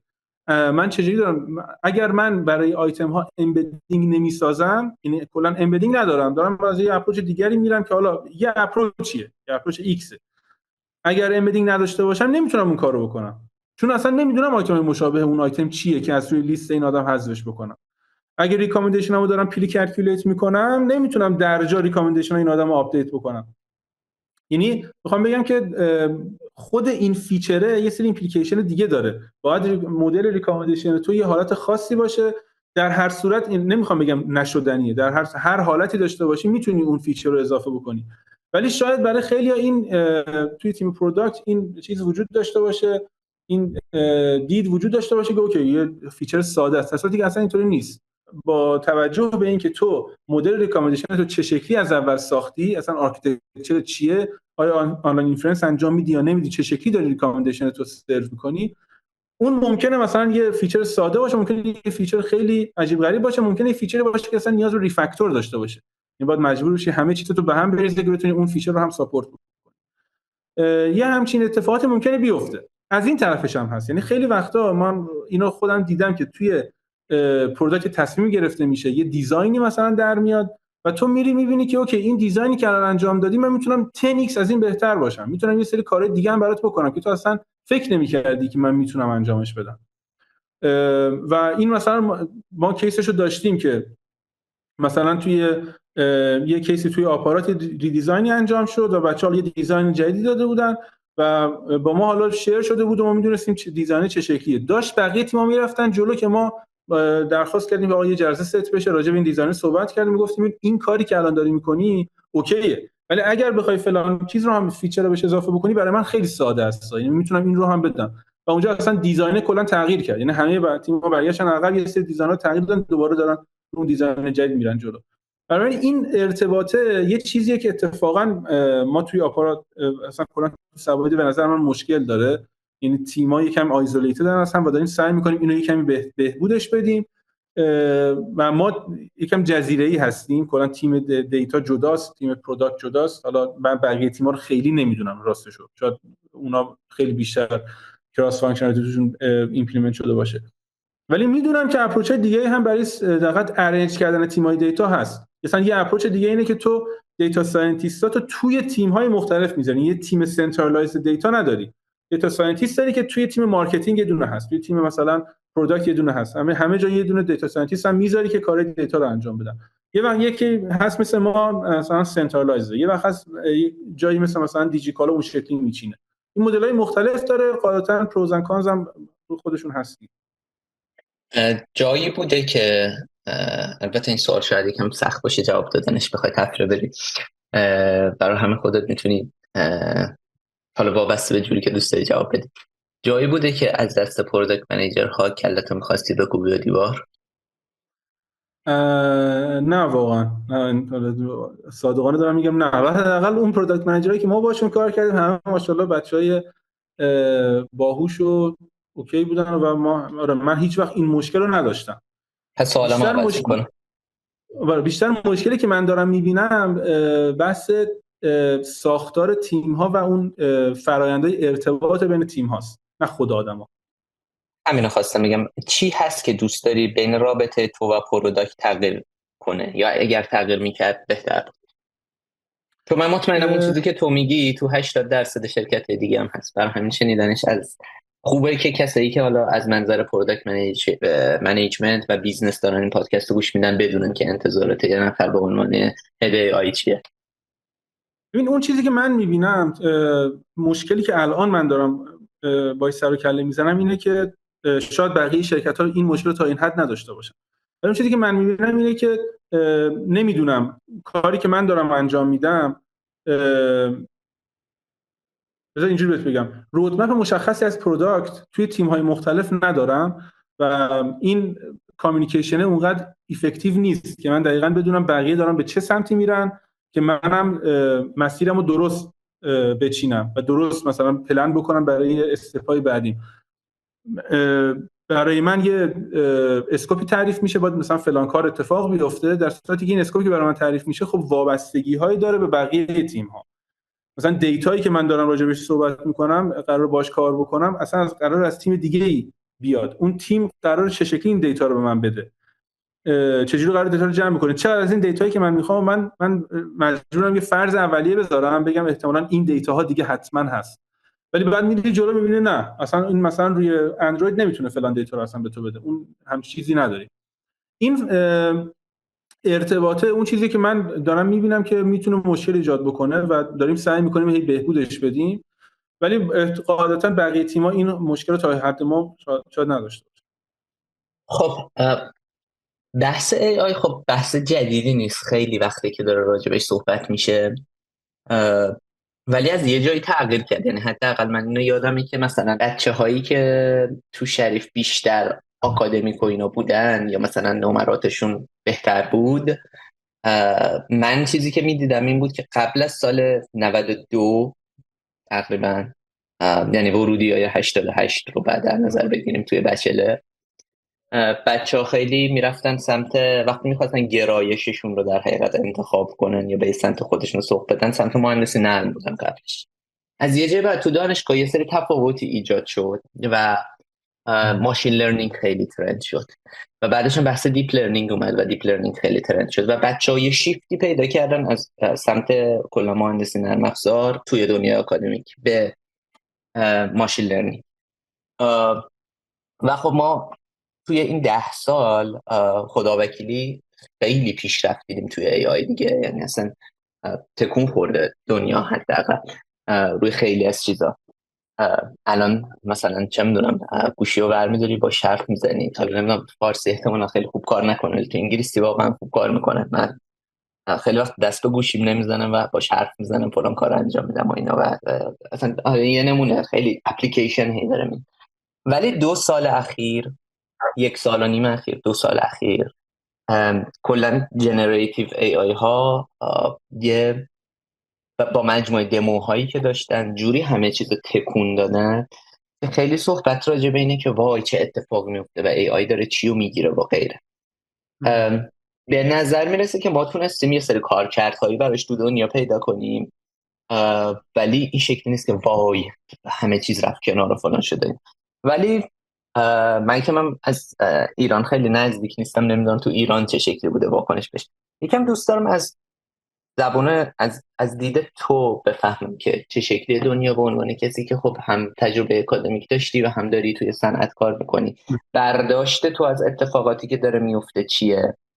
و من میخوام تاکید کنم برای شنونده ها یا بیننده این برنامه که هر چیزی که الان داریم حرف میزنیم الزاما نه برداشت من نه برداشت عمومی وجود داره، صحبتایی که از نظر بهنام هست و ممکن است منم باش مخالف باشم، یه جایی با هم بحث کنیم. من نمیدونم مثلا مخالف هستیم یا نه راستش. دوستان بشنوم ببینم که تو چه جوری فکر میکنی. ببین من اولا یه پرسپشنی وجود داره در مورد AI. این رو اول بگم که چی شد که اصلا یه دفعه به قول تو بچه‌ای که همه انتخاب می‌کردن برای مهندسی نرم افزار همون بودن سمت AI و اصلا AI بوم اتفاق افتاد، یه جایی به بعد خیلی بیشتر استفاده شد، حالا تا اخیراً که دیگه خیلی مدل‌های عجیب غریبی واقعا داره در میاد. مهمترین اتفاقی که افتاد به نظر من، چون AI از خیلی سال پیش بود، خب بحث دیتا و کامپیوتیشن بود که یهو همه چی رو تغییر داد. یعنی ما رفتیم به این سمتی که من دیتا ست های خیلی بزرگ میتونم داشته باشم، میتونم با جی پی یو کامپیوتیشنمو خیلی بهینه بکنم و رفتیم سمت اینکه یه سری از مشکلاتی که داشتیم توی اپتیمایز کردن مدل های در حقیقت نورال نتورک هایی که اون موقع هنوز اسمش نورال نتورک بود، چه شکلی میتونم یه سری از مشکلاتی گونه دارن حل بکنم. یعنی تمام اینا دست به دست هم داد، دیتا هست، مدل رقابت کامپیوتیشن هست، مدل‌ها هم تئوریکلی یه سری از مشکلاتی که وجود داشت رو حل کردن و همه اینا دست به دست هم داد که بوم ای آی اول با ایمیج خورد، یعنی تا مدل ایمیج تا یه مدت خیلی زیادی پایونیر بودن دیگه، همه چیز اونجا تو داشتی می‌دیدی. و مشکل اساسی که ما داشتیم این بود که خب اوکی مدل ایمیج چون ایمیج‌ها خودشون آردی نیومریکال بودن توسط مدل‌های ای آی خیلی راحت پروسس می‌شدن. NLP رو تو نمیتونستی پروسس بکنی چون دیسکریت بود دیتا، همه توکن متن، من چه شکلی اصلا رپرزنت بکنم که بعد تازه بخوام روش کاری انجام بدم. که رفتیم جلوتر و رسیدیم به اون نقطه‌ای که به نظر من یهو همه چی رو تغییر داد.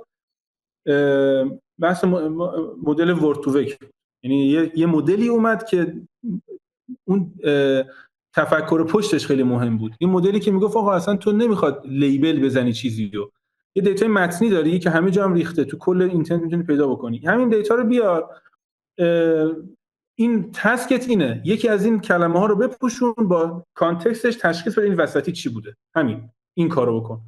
و خب ما مدل‌های دیپ لرنینگ رو هم داشتیم اون موقع و اینا اومد کنار هم دیگه نشست و این کانسپت سلف سوپروایز لرنینگ که الان عملاً پایه و اساس همه مدل‌های لارج لنگویج مدل و ایناست، همش این بود. یعنی این مایندست، این تفکر اومد و یهو همه چیز بازی رو تغییر داد، در صورتی که خود لنگویج مدل‌ها خیلی قدیمی‌ان. یعنی اصلا قبل اینکه اصلا فکر می‌کنم سال 1970 80 لنگویج مدل وجود داشته، تو ماشین ترنسلیشن استفاده می‌شده ولی مدل‌های استاتیستیکال بوده، هیچ وقت مدل‌های لارج لنگویج مدلی که بر اساس نورال نتورک‌ها باشن نبودن. پس لنگویج مدل‌ها وجود داشتن، نورال نتورک هم خیلی وقت وجود داره.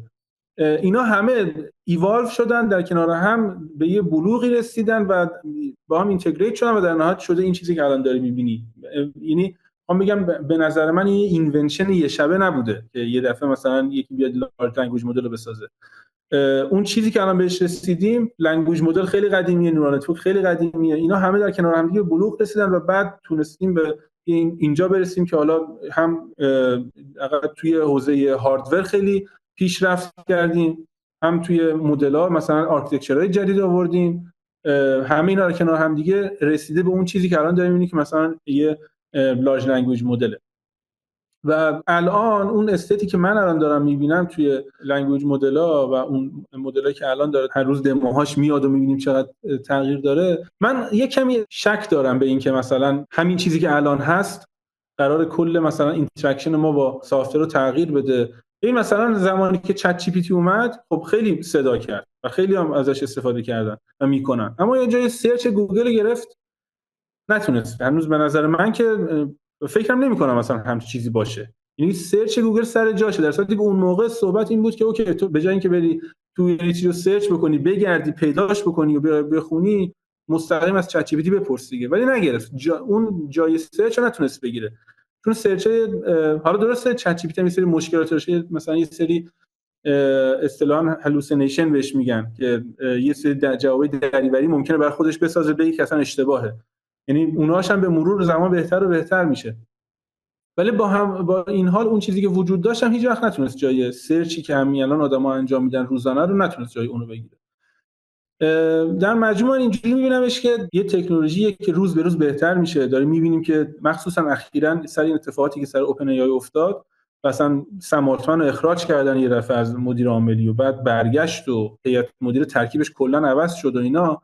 اونم حالا من یکم راجعش می‌خوندم، دلایلش خیلی دلایل عجیب غریبیه. یعنی اصلا اینا رفته بودن سمت اینکه انگار دارن میرن سمت ای جی آی و خیلی نزدیکن بهش، و یه سری کارمندای داخل اوپن ای آی مثلا رد فلگ هوا کرده بودن که آقا باید جلوی این گرفته بشه. یه سری داستان مدلی قبل از اینکه بری جلو من یه چیز بگم، چون اصطلاح ای جی آی رو به کار بردی. ای جی آی چیه؟ برای کسی دارم میپرسم در حقیقت که الان اولین بار این اصطلاح میشنوم و سوال ای جی آی چیه؟ سنتی جنرال اینتلیجنس.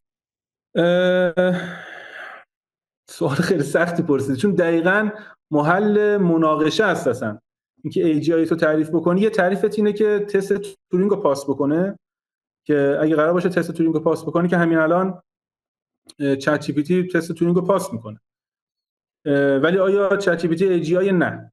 ای جی آی اون عامل یه سری مشخصه داره که حالا یه بار این یان لیکان چیف دیتا ساینتیست متا، من یه پادکست رو گوش میدم راجع بهش صحبت میکرد.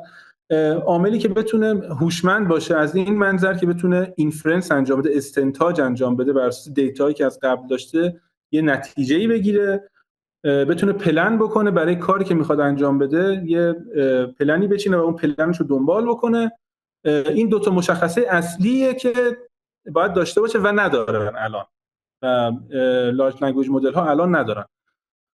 و حالا یه چند تا دیگه هم داشت که الان یادم نمیاد، ولی این دو تای اصلیشو در نظر بگیری مشخص میشه که دنبال یه عاملی هستیم که بتونه استدلال بکنه، استنتاج بکنه و پلن.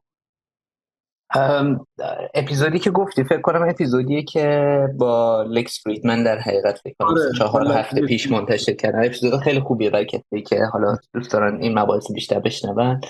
البته یکم زیادی تیکه، یعنی خیلی تیکه در حقیقت باشه، وارد بحث تیک میشه. ولی کسی که دوست دارن خیلی اپیزود جذابیه، با مزه است و نقطه نظرش هم اتفاقا اونقدی که همه راجع به نزدیکی حرف میزنن اونقدر نزدیک نیست هیچ جایی. ولی من اینو داشتم اون تیکه رو بخوام تموم بکنم، بیشتر بحثم اینه که حتی پروژه‌ای که به اینقدر سر و صدا کرد و ختم شد به اخراج شدن سم آلتمن و بعد دوباره برگشتنش و اینقدر ریفورم ایجاد کرد تو اوپن ای آی، پروژه بود به اسم کیو استار که حالا هنوزم که هنوز راجبش اینفورمیشنی نمیده. خود اوپن ای آی میگه که حتی آخرین پادکست همین لکس فریدمن با سم آلتمن رو ببینی راجب کیو استار هم ازش سوال میکنه و جواب نمیده. سم آلتمن میگه ما هنوز راجب این نمیخوایم حرف بزنیم. اون پروژه رو که حالا من یکم راجبش میخونم و اصلا از اسمش هم معلومه، اون پروژه ترکیبی از همین لارج لنگویج مدل ها و کیو لرنینگ. کیو لرنینگ یکی از اپروچ های رینفورسمنت لرنینگ خیلی هم قدیمیه. یعنی میخوام بگم اون چیزی که الان داری میبینی ساخته میشه یه پیشینه‌ای داره، انگار یه تکنولوژی داره به مرور زمان ساخته میشه. اینجوری نیستش که یک شبه یه مدلی اومده باشه بالا و مثلا همین، نه، همه اینا از قبل بودن، فقط باید درست در کنار هم قرار بگیرن و یه کامپیوتیشنال کاست عجیب غریبی هم پشت باشه که بتونه این اپتیمایز بکنه. اون وقت می‌بینی که مثلا چه تغییراتی داره ایجاد می‌کنه. یکم اینا ماتر آف تایم نیست. یعنی من وقتی بهش نگاه میکنم فکر میکنم که نمیتونم بپذیرم که این ماتر آف تایم نیست راستش. یعنی اینکه 1 سال طول میکشه یا 5 سال یا 20 سالش رو راستش نمیدونم. ما حسم کنم 20 سال طول بکشه، نمیدونم، حسیه. ولی انگار فاندیشن رو ما امروز داریم و وقتی فاندیشن هست از اینجا به بعد همه چیز میشه این که چقدر جی پی ها میتونن ارزون تر باشن و چقدر ریگولیشن ها اجازه میدن که دیتا اینا کپچر کنن و نگه دارن. الان ما توی این موضوع که اگر من کل دانشی که الان دارم و بتونم به حالت تکست در بیارم و این تکست رو به مدل مثلا چت جی پی تی بدم، مثلا به مدل جی پی تی 4 بدم و از این نقطه به بعد فرض کن اون کامپیوتیشن بی‌نهایت داره، اون میتونه خیلی خوب من رو تحلیل کنه، میتونه رو مدل روانشناسی سوار کنه، میتونه تصمیماتی که من میگیرم و بهتر از تصمیماتی که خودم امروز پیش بینی میکنم با استفاده از شناخت خودم پیش بینی کنه و بهم بگه راجع به این که تردیدی نداریم، یعنی آن د سیم پیج میگه درسته این که امروز هست، درسته اگه جای مخالفی بگو چون دوستان بدم، چون این که امروز هست. یعنی اگه این دیتا رو به همین مدل امروزی تزریق کنی اون رفتار آینده تو رو پیش بینی میکنه و خوبم پیش بینی میکنه. یا مثلا ما امروز فاندیشن این که تو یک ایمیج بدی و در عین حال یه تکستی بنویسی و یه سری چیز بخوای از ایمیج استخراج کنی، این رو امروز داریم. یعنی حداقل فاندیشنش وجود داره. میشه راجع به این حرف زد که چقدر دیتا داریم که اینا رو بتونه به هم مپ کنه. میتونیم راجع به این حرف بزنیم که چقدر کامپیوتیشن داره اگه بخوایم یه ویدیو بدیم و اون ویدیو رو تحلیل کنیم. ولی فاندیشن انگار وجود داره و به نظر میرسه که این مسیر انگار ببخشید جمله رو تموم کنم، انگار این مسیر این شکلی نیست که انگار خب تموم شد همین بود. انگار به نظر میرسه که حداقل شاید ما خیلی دور باشیم توی ایران و این شکلی نباشه که آقا زندگیمون تحت تاثیر قرار بگیره، اما انگار این تغییر داره اتفاق میفته. درسته؟ آره ببین، من باز یه رفرنس بدم به همین یان لیکان که تو همون پادکسته یه صحبتی میکرد، به نظرم خیلی جالب بود. اینکه الان یکی از آرگومنت هایی که ما میشنویم اینه که لارج لنگویج مدل ها میزان دیتایی که کانسیوم کرده تا به این برسه مثلا اندازه اینی که کل مردم دنیا چون 100 میلیون سال مثلا کتاب بخونن اونقدر مثلا نالج داره. حالا عدد دقیقش خیلی مثلا نالج زیادی. ولی اون آرگومنتی که یان لیکان می آورد این بود که اتفاقاً چون تو کتاب خوندنه تو وقتی با متن یه سیگنالی یه میزانی از اینفورمیشن تو داری میگیری. یه بچه 4 ساله تا سن 4 سالگی اون میزان اینفورمیشنی که از طریق دیدن سیگنالای دیدن و شنیدن داره بهش میرسه اندازه سیگنال کل سیگنالیه که چت جی پی تی کانسیوم کرده از همه متون دنیا تا تونسته مثلا به اینجا برسه. بنابراین این آرگومنت از یه جای دیگه داره وارد میشه، میگه مگه فقط سیگنالی که تو داری باهاش یاد میگیری خوندنه؟ تو با اینتراکشن با آدما هم یاد میگیری، با دیدن هم یاد میگیری، با شنیدن هم یاد میگیری.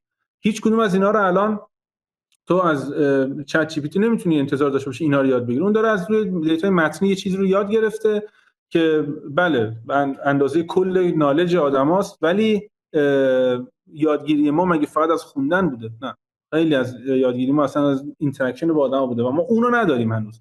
ولی میپذیرم که فاندیشنش رو داریم. آره، یعنی میتونیم اگر بتونیم اینا رو اضافه بکنیم، یعنی سنسورهای اضافه بکنیم که این دیتا رو هم بتونن کانسیوم بکنن، ما میتونیم بریم به این سمت که حالا از تو حساب کن اگر بتونیم از روی دیتای متنی به اینجا برسیم، از روی دیتای تصویری و صوت و اینا دیگه میتونیم وقتی یه عامل هوشمند رو بذاری توی جامعه انسانی و با همه اینتراکشن داشته باشه چقدر میتونه یاد بگیره و چقدر میتونه رشد بکنه، چقدر میتونه بهتر بشه. به علاوه این که حالا یه سری مشکلات فاندامنتال هم وجود داره در مورد استدلال و پلنینگ و اینا که اون بازی به نظر من یکم بحثش فلسفی هم هست. یه توییتی همون موقعی که این جی پی تی 3 اومده بود که جی پی تی 1 و 2 اومدن، 3 که اومد دیگه اوپن ای آی گفت من دیگه سورس رو منتشر نمی‌کنم و این دیگه خطرناکه و دیگه رفت سمت به قول ایلان ماسک کلوز ای آی شدن و دیگه همه چی ای پی آی شد و اینا. اون موقع جفری هینتون که عملاً پدرخوانده هوش مصنوعی بهش میگن، مثلا جفری هینتون که خودش گوگل هم بود فکر میکنم استفاده داد، کجا بود خدا، حالا anyway یه توییتی کرد گفتش که چون اون موقع بحث این بود که این مدلای لنگویج مدل‌ها مثل چت جی پی تی هم که الان هنوز بر همون اساسه، اینا همه چی رو حفظ کردن، هیچی رو استدلال نمیکنه، هر چیزی ازش سوال میکنی آردی تو دیتاش بوده، یه چیزی رو حفظ کرده، ممورایز کرده و داره تو تحویل تو میده. و اونجا بس بر همینم بود که ما میدیدیم هر چقدر سایز مدل رو بزرگ میکنی، هر چقدر دیتای بیشتر بهش میدی، هر چقدر کامپیوتیشن بیشتر بهش میدی بهتر میشه. و استدلال این بود که خب این هی داره چیزای بیشتری حفظ میکنه، هی داره کل نالج رو حفظ میکنه و عملاً وقتی تو ازش سوال میکنی داره یه چیزی که حفظ کرده قبلا رو داره برات تولید میکنه. حرف درستی هم هست، حدی واقعا همین کارو داره میکنه. ولی آرگومنتی که جفری هینتون داشت این بود که من اگر یه مدلی داشته باشم که کل اطلاعات همه جهان هستی رو توی خودش حفظ بکنه، یعنی ممورایز کرده باشه و هر چه ازش بپرسی جواب تو بده، این از نظر تو هوشمند هست یا نه؟ همه چی رو حفظه، هر سوالی بکنی لوکاپ میکنه جواب تو میده. و این هوشمنده دیگه، چون همه چیز رو میدونه، یه اوراکله عملا. بنابراین این استدلال که چون ممورایز کرده هوشمند نیست خیلی استدلال درستی نیست. من میتونم یه چیزی بسازم که همه چی رو حفظ بکنه دیگه. و الان هم عملا به همون سمت داریم میریم. یعنی این مدل‌ها از نظر من کماکان اینترنالشون رو نگاه بکنی واقعا چیزی جز حفظ کردن نیست، ولی اینقدر دایورسیتیش زیاده، اینقدر وربوسیتیش زیاده و همه حالت‌ها رو در نظر میگیره، یه چیزی براتون میسازه که دیگه میک سنس میکنه و دیگه پوینت توش تو نداری. من یه چیزی هم بگم که من کلا خودم آدم ویژنری نمیبینم، من نمیدونم حالا این قراره به چه سمتی بره، واقعا من برای خودم هم سواله. ولی اون چیزی که برای من جذاب بیشتر پیشینشه و اینکه چه شکلی این اتفاقات داره میفته و چه جوری اینا در کنار هم دارن اینو میسازن. اینو میفهمم و میتونم راجعش حرف بزنم. ولی اینکه به چه سمتی میره 5 سال دیگه اصلا AGI داریم نداریم، اگر داریم ما کجاییم نمیدونم. منطقیه. صحبتاتم خیلی جالب بود. دیگه من دوست دارم ببینم با این چیزی که الان داریم و با ترندی که الان هست کجا از این موارد میشه استفاده کرد. به نظر این LLM ها در یک سری موارد خیلی خوبن و حداقل تو زبان انگلیسی خیلی خوبن، عملا فارسیش خیلی اهمیت نداره چون میشه matter of time، یعنی اگه امروز خوب نیست 6 ماه دیگه یا 1 سال دیگه یا 6 سال دیگه خوبه، چون فاندیشن همونه، خیلی اینش مهم نیست. واقعا تست نکردم خیلی. حالا سوال من در حقیقت اینه که چه کاربردهایی عموما تو به عنوان یک AI انجینیر از تکنولوژی امروز LLM ها میبینی که به نظر بیزنس ها میتونن ازش استفاده کنن؟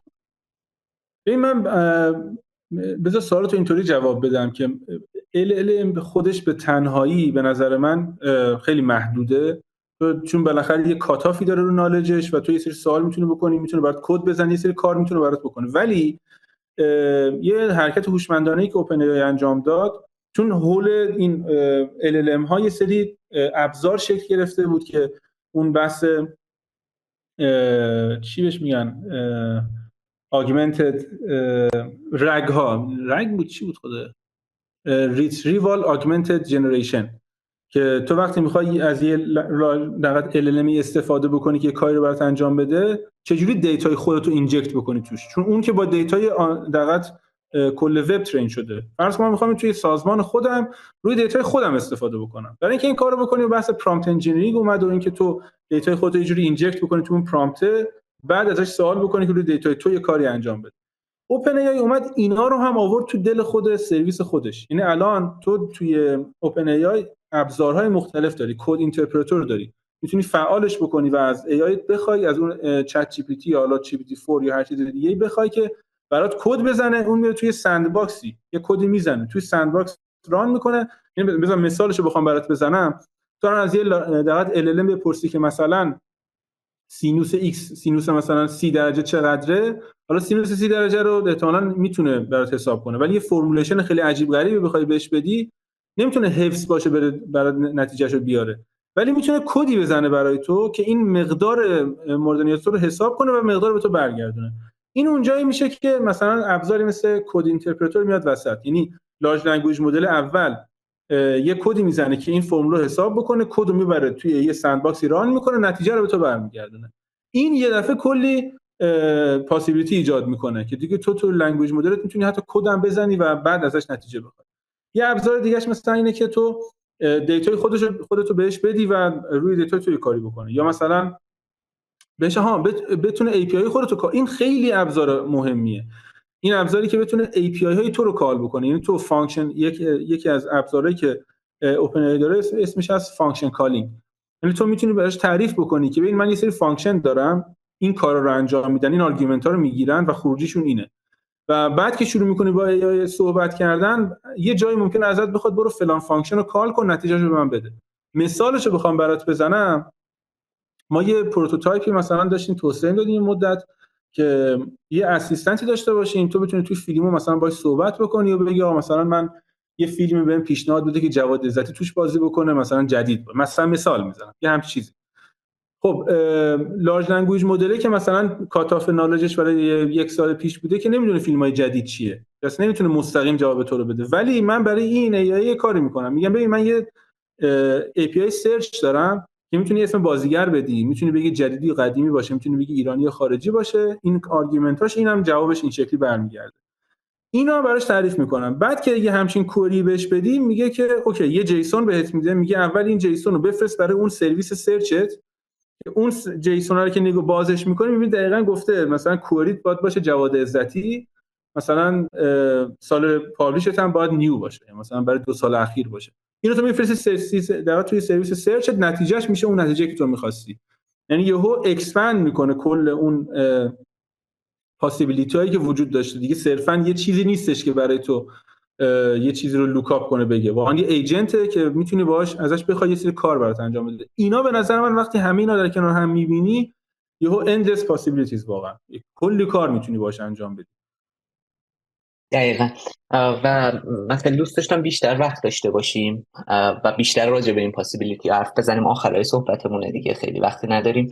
ولی این قسمتیه که من فکر میکنم تو ایران خیلی آدم ها نمیدونن که چه فرصت هایی جلوشون هست. تو غربم تازه دارن یاد میگیرن، میدونی، یعنی هی شرکت دارن شاخکشون تیز میشه، این.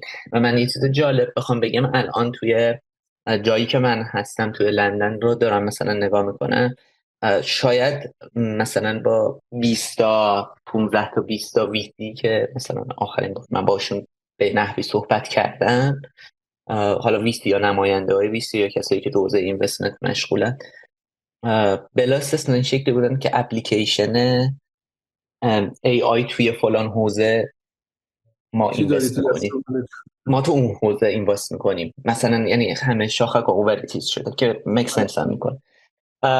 من خیلی تشکر میکنم از بهنام بابت این وقتی که دادی و خیلی من لذت بردم، واقعا چسبید. سلامت بشی. آره برای منم خیلی جالب بود، حالا امیدوارم ادامه دار باشه. بعد یه چیزی هم حالا قبل اینکه ما صحبت رو اصلا بکنیم، من یه نگرانی که دارم از بابت تولید کانتنت و اینا اینه که خب این همه کانتنت الان هست و تو الان میتونی بری صاف بشینی صرفای خود سماتمن و ایلیا رو اصلا بشنوی، یه چیف اوپن ای آی میتونی بری بشنوی و اینم خیلی فرصت خوبیه که ماها داریم الان، میتونیم مستقیما فرست هند صحبت‌های ساینتیست‌های برتر الان بشنویم. امیدوارم واقعا صحبتایی که کردیم مفید بوده باشه، در کنار همه اینفورمیشنی که الان هست و همه بهش دسترسی دارن، اینم بتونه یه مشکل رو حل بکنه از کسی. قطعا همین خواهد بود. تشکر فراوان میکنم ازت و مخلصیم. متشکرم. فعلا. قربونت.